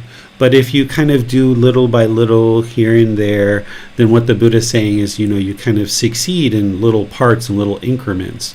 And what he's talking about here is these 150 training guidelines. This is what they would recite every 2 weeks, essentially, as a way of being able to remember this oral tradition that the Buddha was sharing, because everything he shared was oral. So he had his practitioners recite his discourses every 2 weeks, word for word, and there was 150 training guidelines that he shared that he had them recite as being the core of his teachings. And what those training guidelines amounted to is the Eightfold Path. Here where he says the training in higher virtuous behavior, this is the moral conduct of the Eightfold Path. The training in the higher mind, this is the mental discipline, those upper three aspects of the Eightfold Path of right effort, right mindfulness, and right concentration. And then the training in the higher wisdom, this is the steps 1 and 2, right view and right intention. So here he's pointing to the Eightfold Path, and then he talks about being able to fulfill this moral conduct, this concentration, which is the mental discipline, and this wisdom, and that if somebody falls into wrongdoing, that they would be able to rehabilitate themselves, that they wouldn't, someone who's a stream enterer wouldn't do something major or significant that would end up them being reborn in the lower realms. Instead, they will have, as a stream enterer, just kind of these individual kind of minor things that they're doing that are unwholesome, but yet they understand that and they're rehabilitating themselves. They're improving upon their practice because they have enough wisdom that they can see, aha, I slipped up in my practice there. Let me improve that. Let me make it better, right? And then he goes through and he explains the various stages of enlightenment in a lot of detail. And he starts with enlightenment itself because that's the ultimate goal. And then he works his way all the way down to a stream enterer. So we can talk about any of these that you like. I'm not sure that I need to go through every single one of these because I'm pretty sure we talked about these at different times. But he talks about all the individual types of stages of enlightenment. So here he talks about the 3 different types of stream enterers, which we've talked about at different times in this book, which is a 1-seed attainer, a family-to-family attainer, and a 7 times at most attainer. These are the 3 different types of stream enterers, and we tend to not really focus on these first 2 types anymore because in order to determine this, it takes a lot of insight and a lot of wisdom that a Buddha would have, but the average person wouldn't necessarily have this level of wisdom, or nor would they need that necessarily level of wisdom. But the Buddha explains it as part of his teachings. As long as you get to stream entry and beyond, that's the ultimate goal, is to get to enlightenment itself. Some of these incremental aspects of the 3 different types of stream entry isn't as important as being able to just understand what it takes to get to stream entry. And let's see, this one here, once returner, that's something that we can talk about if you like. This one here is a non-returner. And then there's the different types of enlightened as well, going from here. So 1, 2, 3, 4 different types of enlightenment that you might experience. But the goal is to get to enlightenment itself, which is the elimination of the 10 fetters. So if you guys have any questions on any of those, just let me know. We can talk about them in more detail. Essentially what the Buddha's describing here is develop a comprehensive practice and fully cultivate this path so that you can reach fulfillment, which is enlightenment, the 4th stage of enlightenment, an arahant. It doesn't appear there are any questions for this chapter. Okay, so we'll move on to the next one. As you see here, I've explained each step in the book one by one. All right, so now we're on chapter 38. This is the one that you guys would like me to read, right? I believe chapter 38 would be preferred if you're able to read that one, and then chapter 39. Okay, so I'll go through this one. So in 39 as well. So 7 kinds of persons found existing in the world, similar to those in water. Now remember, the Buddha uses the water in order to talk about entering the stream, right? That's the first stage, the stream entering in the stream. The stream is the Eightfold Path, and he uses this stream to describe going from the stream headed towards the ocean, and the ocean is enlightenment. And he even talks at different times about a log in this stream and how to ensure that the log doesn't get hung up in any particular way and makes its way to the ocean. So here he's talking about 7 different types of people, and he's talking about it in relationship to the water. And throughout different traditions, we oftentimes use water as a kind of a sign of purity, right? Because water is what we use to kind of clean the body and clean different things in our life. So here it makes complete sense that he uses this analogy of water in different ways at different times in his teachings. And here he's talking about the different types of ways that one might come into these teachings and actually be successful with these teachings. So here it starts off, monks, there are these 7 kinds of persons found existing in the world, similar to those in water. What 7? 1. Here someone has gone under once and remains under, so remains under the water. 2. Some person has risen up and then goes under. 3. Some person has risen up and stays there. 4. Some person has risen up, sees clearly, and looks around. 5. Some person has risen up and crosses over. 6. Some person has risen up and gained a firm foothold. 7. Some person has risen up, crossed over, and gone beyond, a Brahmin who stands on high ground. Okay, so these are the 7 different types of people, and he's going to kind of explain to you the qualities of mind and qualities of one's practice related to these, and so that you can have this analogy and this kind of picture of what it's like for these different qualities, and then you can cultivate the qualities that he sees as being wholesome so that you can make your way to enlightenment. The first one here is, in how, monks, is a person one who has gone under once and remains under? Here, some person possesses exclusively black, unwholesome qualities. In this way, a person who is one who has gone under once and remains under, right? So if someone's just completely unwholesome and that's all that they're interested in, the Buddha is saying that person just goes under the water and they just stay under. Essentially, they're drowning, right? And a person ultimately would die in that situation. 2. And how is a person one who has risen up and then goes under? Here, some person has risen up, thinking. Good is confidence in cultivating wholesome qualities. Good is a sense of moral wrongdoing in cultivating wholesome qualities. Good is moral concern in cultivating wholesome qualities. Good is energy in cultivating wholesome qualities. Good is wisdom in cultivating wholesome qualities. So these are all things that the Buddha teaches at other points in his teachings that are really important for us. Confidence in cultivating wholesome qualities, having a good sense of moral wrongdoing, having a good sense of moral concern, and having good energy in cultivating wholesome qualities. That's putting effort and energy, putting enthusiasm and motivation, and then aspiring to cultivate wisdom of wholesome qualities. So these are all things that someone would be interested in cultivating.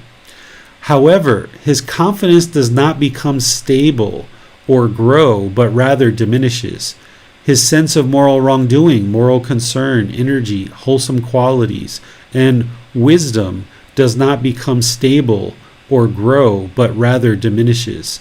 In this way, a person goes under, is one who has risen up and then goes under. So this is a person who kind of sees the benefit of these wholesome qualities, but then they don't actually work to grow them. So then they kind of sink, right? And how is a person one who has risen up and stays put? Here, some person has risen up thinking. Good is confidence, so all of those good wholesome qualities that we just talked about. His confidence neither diminishes nor grows, it just stays put. His sense of moral wrongdoing, his moral concern, his energy, and his wisdom neither diminishes nor grows, it just stays put. In this way, a person is one who has risen up and stays put. So here the Buddha is talking about someone who understands these wholesome qualities. They've risen up, they can see these things, but then they don't actually apply any effort. They just kind of stay put, kind of stay on the surface of the water. right? They're not sinking, they're not growing, they're not moving towards the ocean. They just kind of stay put right there. And how is a person one who has risen up, sees clearly, and looks around? Here, some person has risen up thinking, okay, those good, wholesome qualities that we discuss, with the complete destruction of the three fetters. Right away when you hear that, you should think stream entry. This person is a stream enter, no longer subject to rebirth in the lower world, fixed in destiny, heading for enlightenment. In this way, that person is one who has risen up, sees clearly, and looks around. Okay? Now the next one, number 5. And how is a person one who has risen up and is crossing over? Here, some person has risen up thinking all those good, wholesome qualities, with the complete destruction of the three fetters, and with the diminishing of craving, anger, and ignorance, or unknowing of true reality. This person is a once returner, who after coming back to this world only one more time, will make an end of discontentedness. In this way, it is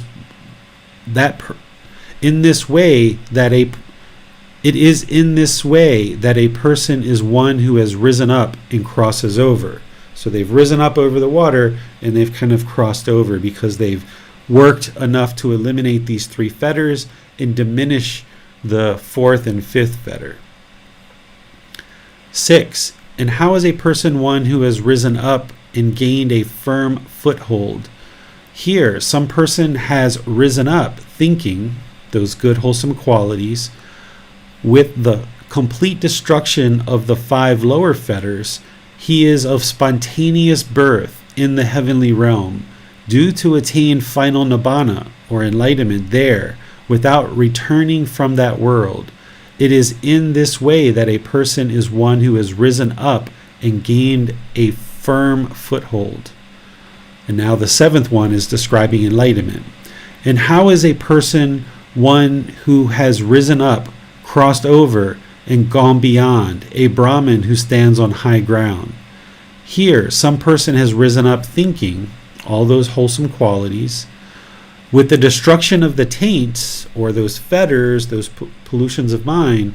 He has realized for himself with direct knowledge or experience in this very life the taintless liberation of mind, liberation by wisdom, and having entered upon it, he resides in it. It is in this way that a person is one who has risen up, crossed over, and beyond, a Brahmin who stands on high ground. These monks are the 7 kinds of persons found existing in the world, similar to those in water. Questions on this one? Question, Teacher Devo. Is there any difference between birth and spontaneous birth? Yeah, spontaneous birth is typically described for formless beings, where when we talk about birth, for the human realm and for the animal realm, we think about, kind of an egg, a sperm, that there's a consciousness that comes into the physical body. It grows in the mother's womb, and then ultimately one has birth, and it's not spontaneous. There's multiple things that lead up to that birth. Where with spontaneous birth, that's typically the formless beings, like hell, afflicted spirits, and heavenly realm.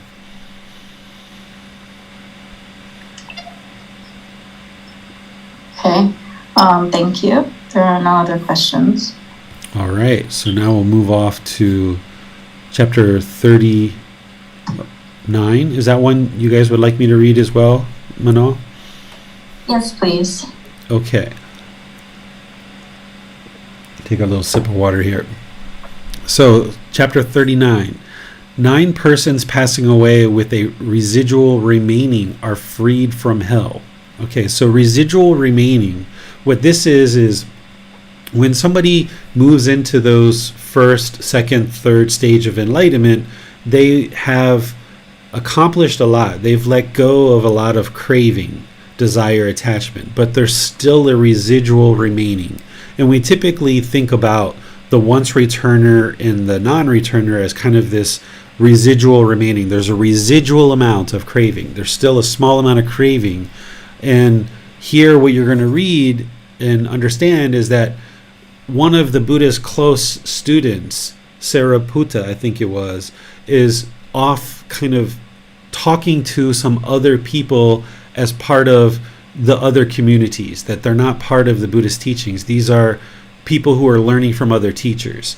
And these other students of other teachers are saying, oh, if you have this residual remaining, then you're not free from hell. That as long as there's a residual remaining, you're still bound to be reborn in hell.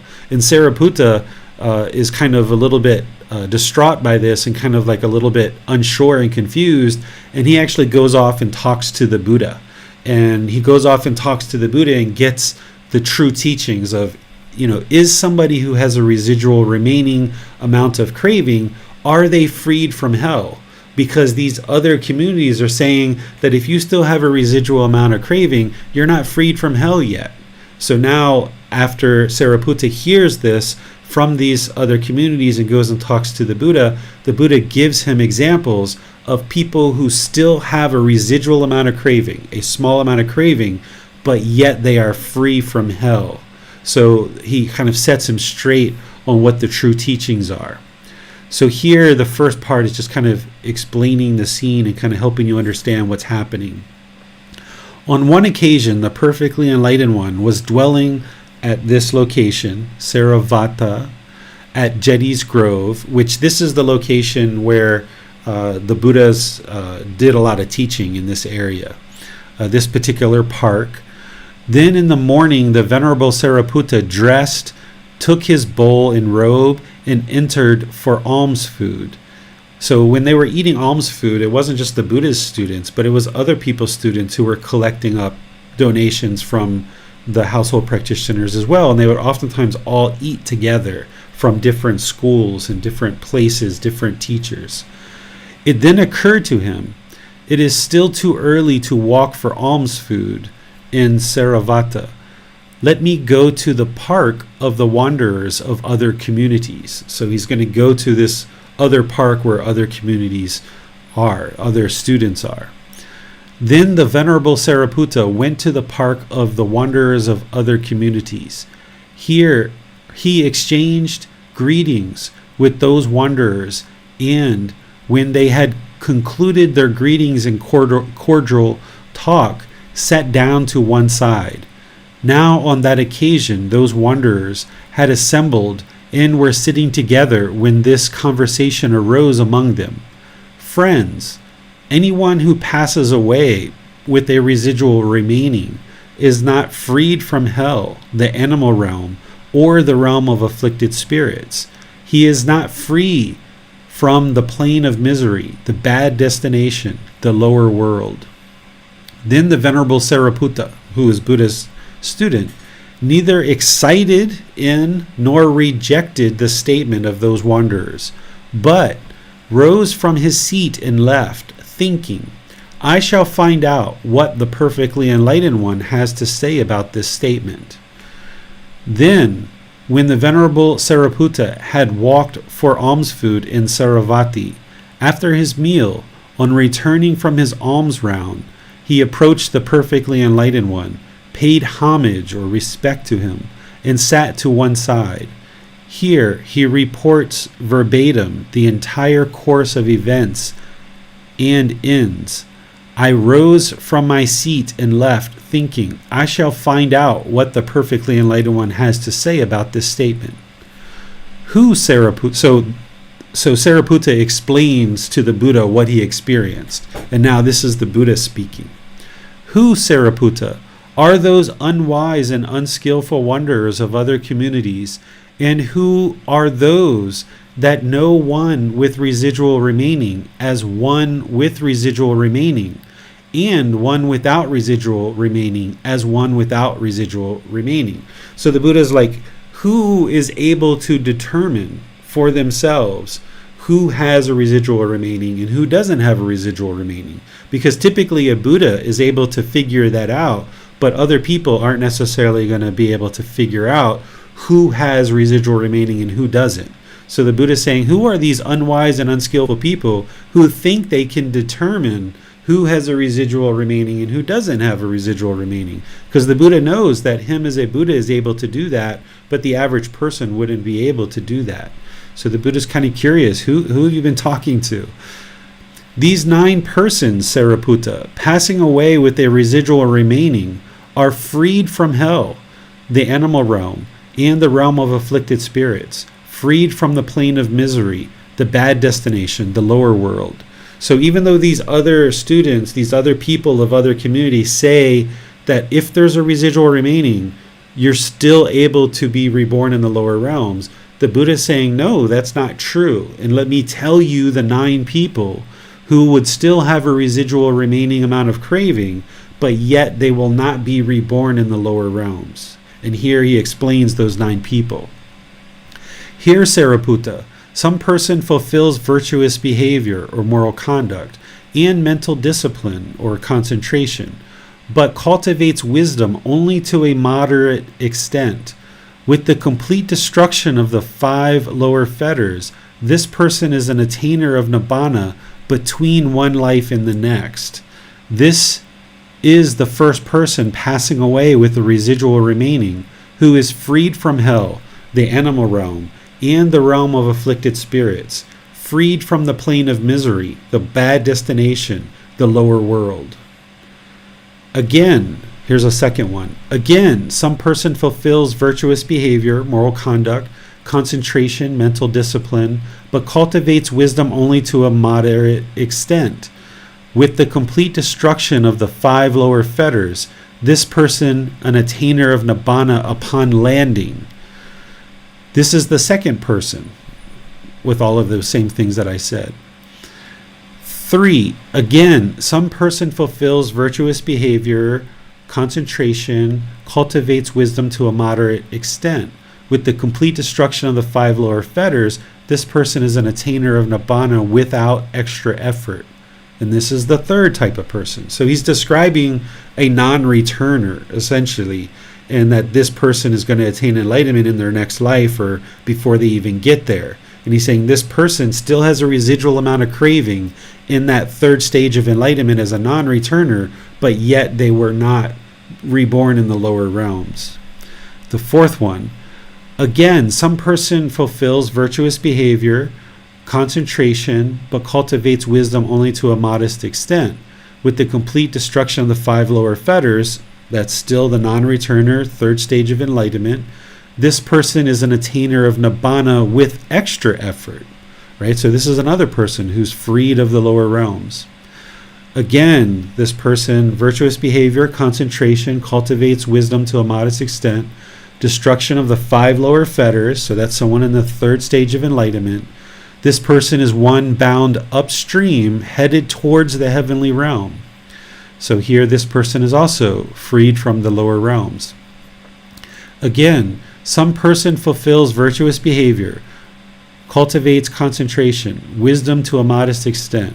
With the complete destruction of the 3 fetters, and with the diminishing of craving, anger, and ignorance, this person is a once returner, who after coming back to this world only one more time, makes an end of discontentedness. So this is the 6th person who's freed from the lower realms. 7, again, some person cultivates virtuous moral conduct, concentration, wisdom to a modest extent. They've destroyed the 3 fetters. They're a 1 seed attainer. This is a stream enterer. And the Buddha is saying this person also is freed from the lower realms. And then the 8th one, same things, but this is a family to family attainer. After roaming and wandering among wholesome families for 2 or 3 times, makes an end to discontentedness. This is the 8th person. And then the 9th person, same thing. It's a stream enterer who has 7 times at most, and then they make an end to discontentedness. Who, Sariputta, are those unwise and unskillful wanderers of other communities, and who are those that know one with a residual remaining as one with a residual remaining, and one without residual remaining as one without residual remaining? These 9 persons, passing away with a residual remaining, are freed from hell, the animal realm, the realm of afflicted spirits, freed from the plane of misery, the bad destination, the lower world. Sariputta, I have not been disposed to give this teaching exposition to the male and female ordained practitioners, the male household practitioners, and the female household practitioners. For what reason? I was concerned that on hearing this teaching exposition, they might take to the ways of complacency. However, I have spoken this teaching exposition for the purpose of answering your question. So here the Buddha had made a conscious choice in the past not to share this teaching with anybody, because he was concerned that upon hearing this, that people would then become complacent as part of his community. And he wasn't interested in people becoming complacent, so he didn't share this teaching in the past, but just to answer this question of Sariputta, he answered it for him. So here the Buddha is explaining that if there's a residual remaining amount of craving, then if you're in one of those 3 stages of enlightenment, first, second, third, stream entry, once returner, or non-returner, you will have avoided the lower realms and no longer be reborn in the lower realms. Thus, he's sharing the actual teachings that lead to enlightenment versus what Sariputta heard from other people. So what questions do you guys have on this chapter? Question on the 5th description of a person who's virtuous and has moral conduct, cultivates wisdom. What is the understanding of moderate extent? Meaning they haven't reached final knowledge yet. So final knowledge or final wisdom, everything would be complete. Moderate extent would mean not yet to final knowledge. Is there a way to better define the word moderate, or what does that translate to in terms of the wisdom? I know that it means that one hasn't achieved the final full wisdom, but if the being has attained moderate wisdom to moderate extent, I'm just trying to understand what that would translate to exactly. Yeah, notice he uses that same term in each one of these. So they've cultivated enough wisdom to get to this 3rd stage of enlightenment in this particular case, but not yet final knowledge. So in each one of these cases, he explains moderate extent, wisdom to a moderate extent. So if you're in the 1st stage of enlightenment, you've acquired and cultivated wisdom to a moderate extent, enough to get to the 1st stage of enlightenment, but not to the 2nd or the 3rd. And then if you've attained the 2nd stage, you've cultivated wisdom to a moderate extent, enough to get to the 2nd stage of enlightenment, but not enough to get to the 3rd or the 4th, and then continuing on like that. So it's not going to be any more detailed than what we're sharing here, that it's enough to get to the 1st, 2nd, or 3rd stage of enlightenment. And then in each individual stage of enlightenment, like this book here, he's explaining what is that wisdom that it takes to get to the 1st stage. Okay, understood. And also in the 8th description, person who has wisdom moderate to the moderate extent, but a person who is born into family and wanders family to family. Would you please expand on that? Yeah, so the Buddha has these 3 different types of stream enterers. The first, if this was your very first life of making your way up to stream entry, and boom, you've made it to stream entry and you died at that point, then this person is a 7 times at most attainer. So they will not be reborn any more than 7 times. They are a stream enterer, but yet they're going to experience a maximum of 7 more births. So now they've died in that stage of enlightenment. But now they're reborn and they make their way back to stream entry again. Now making their way back to stream entry, there's this stage that is called this family to family attainer. Okay, this person is not reborn any more than 2 or 3 times. So maybe this is like their second or third time being a stream enterer. They've now are going to be reborn among wholesome families. So they're going to have certain ease of acquiring the necessities to sustain their life that someone else who's born into a family that isn't so wholesome wouldn't be able to focus and develop their practice as much, because maybe they're having a tougher time getting the necessities to sustain their life.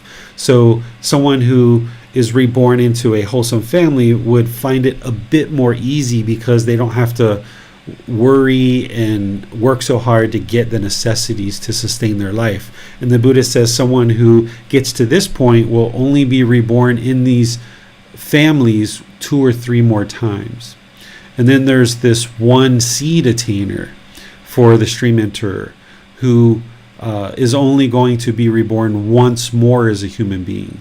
So after being reborn among families multiple times, if someone didn't progress past stream entry, they just kept coming back and being a stream enterer over and over again, then they might eventually get to this point where they're a stream enterer, but they're this one seed attainer, where they will come back as a human being again one more time before making an end to discontentedness. So these are the 3 types of stream enterers that the Buddha describes, but that's where I say that you don't have to necessarily know the distinction between those. It's kind of interesting information, but if you're a stream enterer in this life, the only way that you would know whether you're a one seed attainer or a family to family attainer is if you had observed your previous lives and known that you were a stream enterer in a previous life. If you had that observation and you knew that about your previous lives,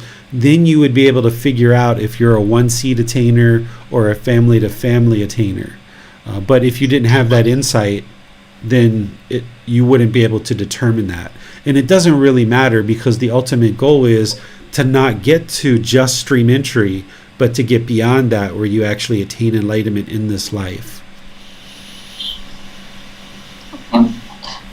There are other questions, but I'll continue to investigate on my own and circle back to you at a future time. Thank you. Okay. We'll go on to the next chapter now. All right. The stream enterer, knowing and seeing in these ways.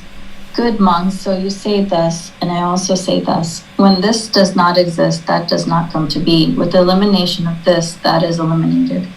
That is, with the elimination of ignorance comes elimination of volitional formations, choices, decisions.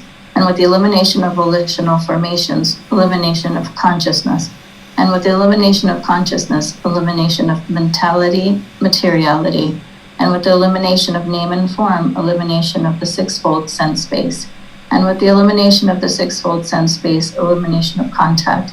And with the elimination of contact, elimination of feeling. And with the elimination of feeling, elimination of craving.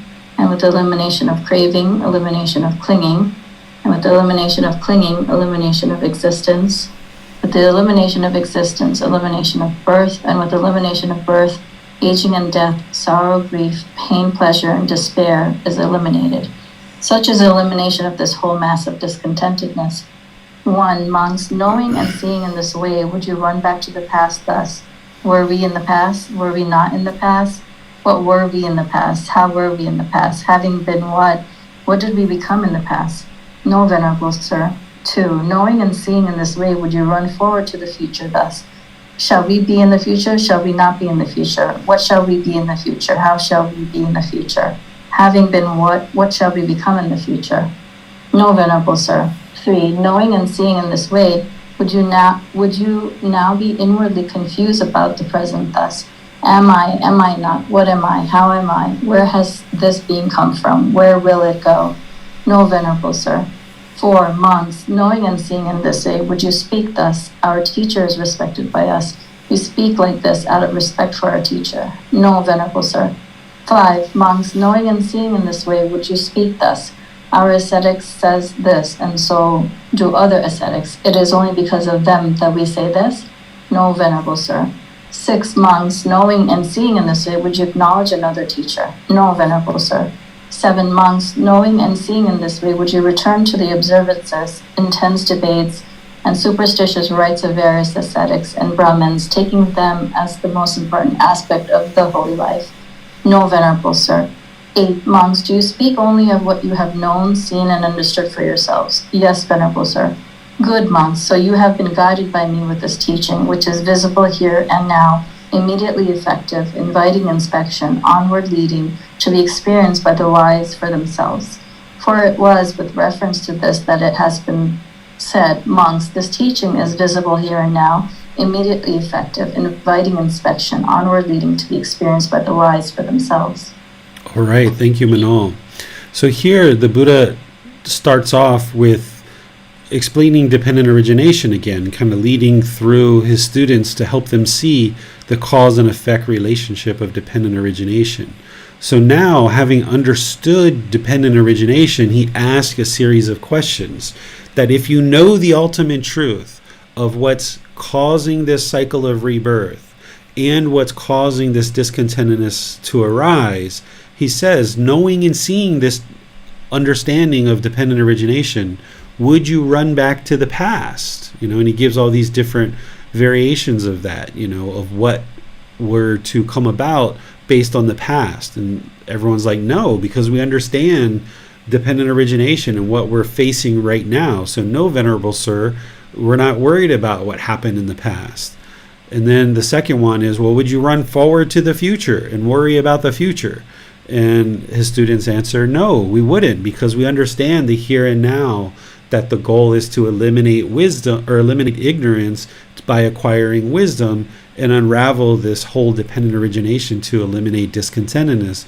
And we can't do that by allowing our mind to run to the past or run forward to the future. So the answer that the Buddha gets back from his students is, no, Venerable Sir, we're not interested in the past or the future. It's this present moment, right?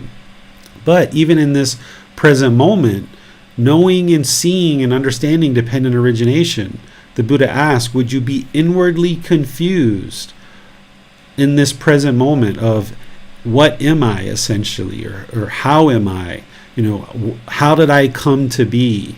Where will I go after this? If you understand dependent origination, you understand exactly how you came into existence in this life, and you understand exactly what it takes to eliminate this cycle of rebirth in terms of all these causes and conditions. So you won't be confused about how you came to be or where you will go after this should you not extinguish all of these causes and conditions. So the answer that the students say is, no, we understand, because we understand dependent origination. We're not confused about how we came to be in this life or where we might go after this life should we not attain enlightenment.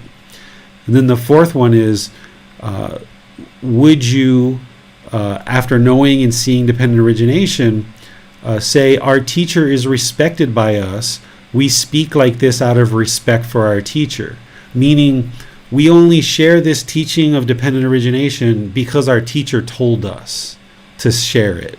And the students are like, no, we're not going to share this teaching only because you told it to us. But essentially what they're saying is, we see the truth for ourselves, that this teaching is 100% truth.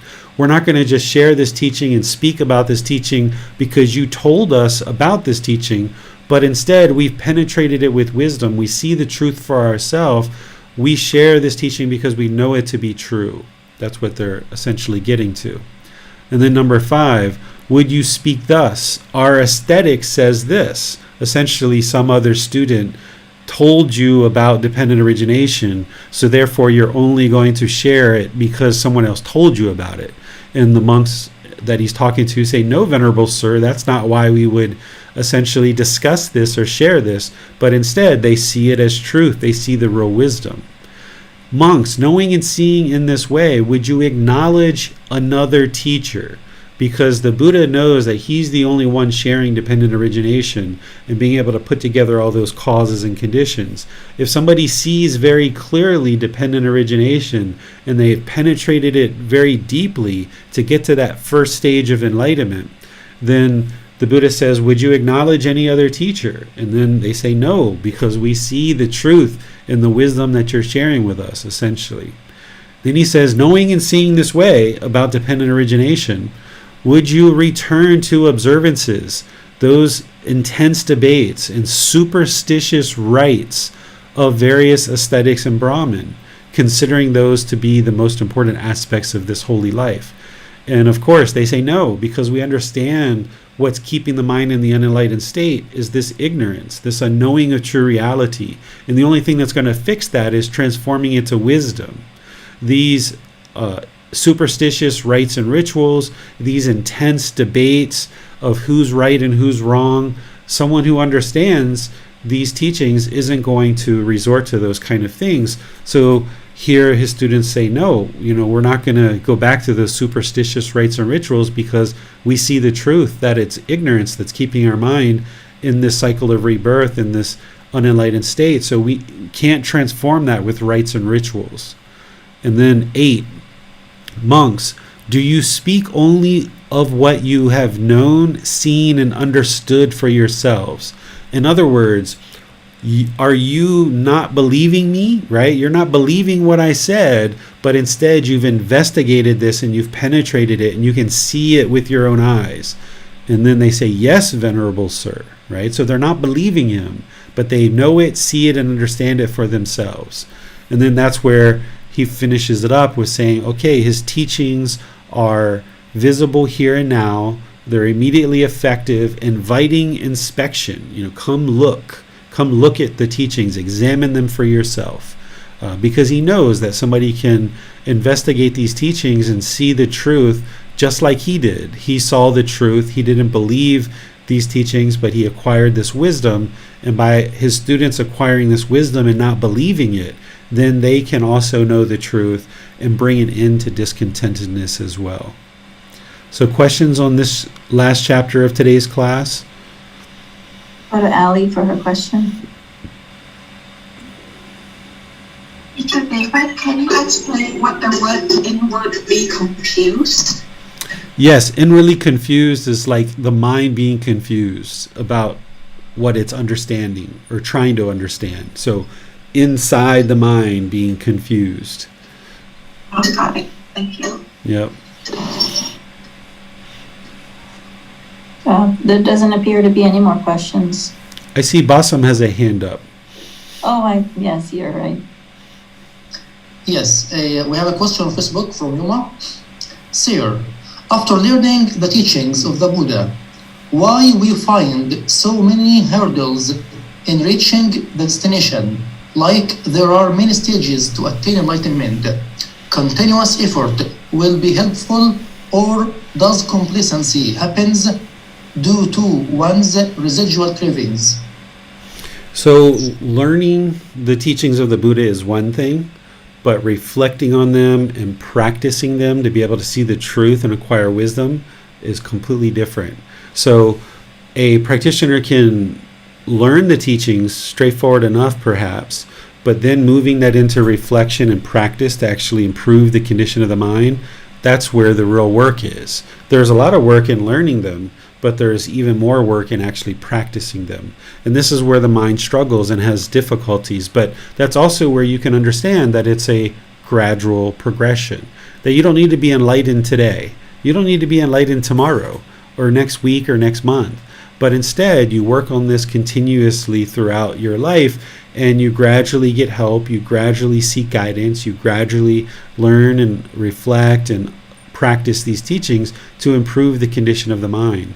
And where you observe complacency setting into the mind, then you antidote that with the 7 factors of enlightenment. In the 7 factors of enlightenment, the Buddha explains that when the mind becomes sluggish or complacent, that you practice the enlightenment factor of investigation, the enlightenment factor of energy, and the enlightenment factor of joy. So the Buddha understood the whole path to enlightenment and what you're going to encounter at different times along this path, because he encountered those same things as well.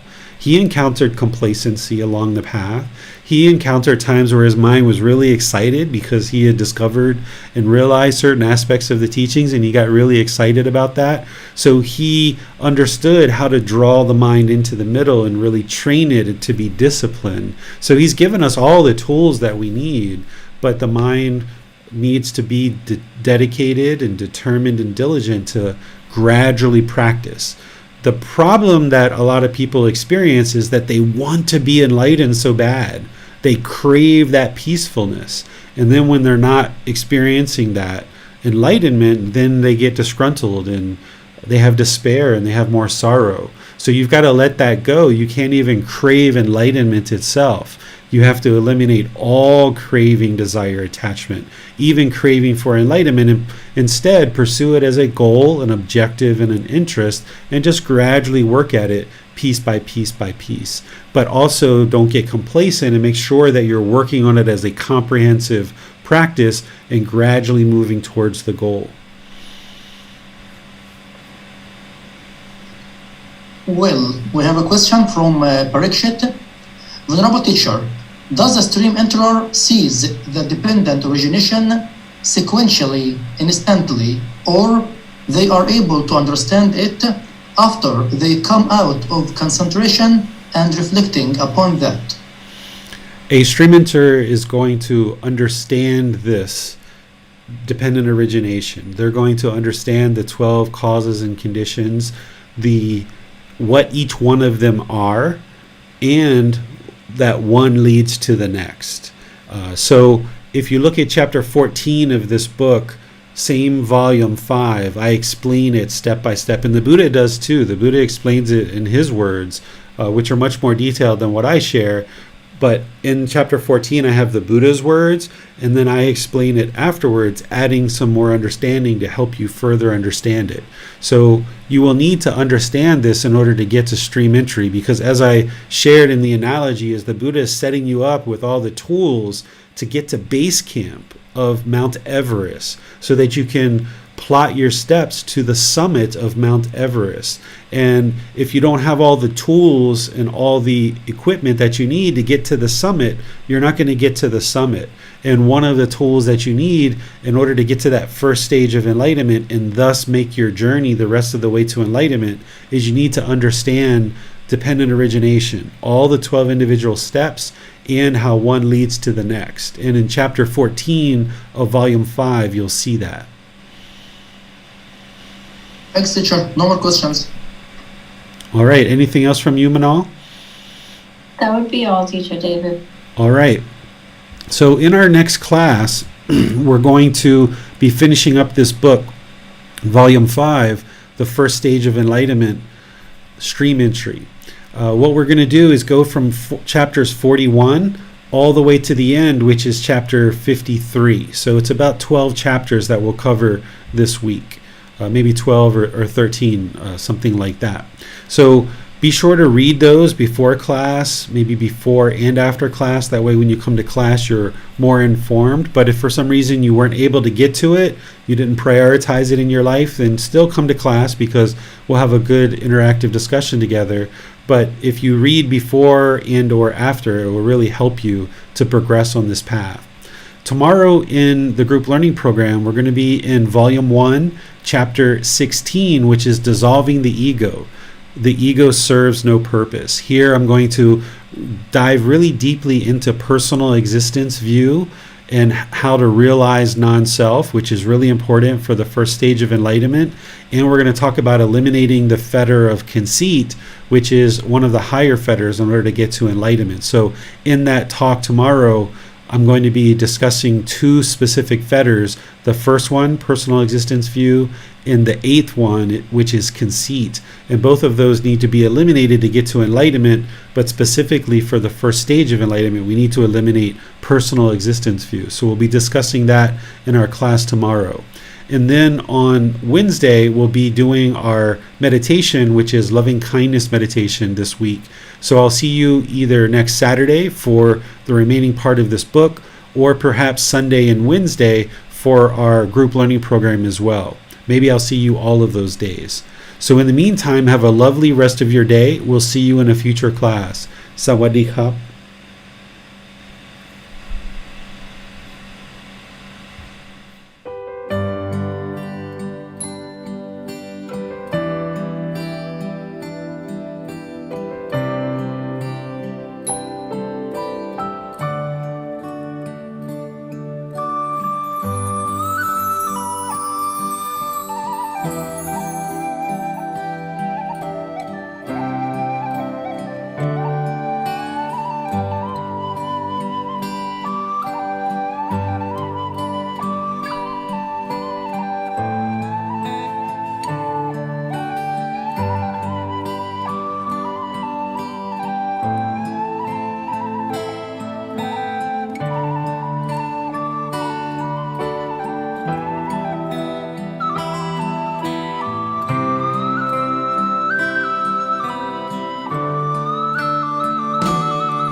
Thank you again for watching. Enjoy your meditation. Look forward to seeing you online and answering any questions that you might have. Thank you so much.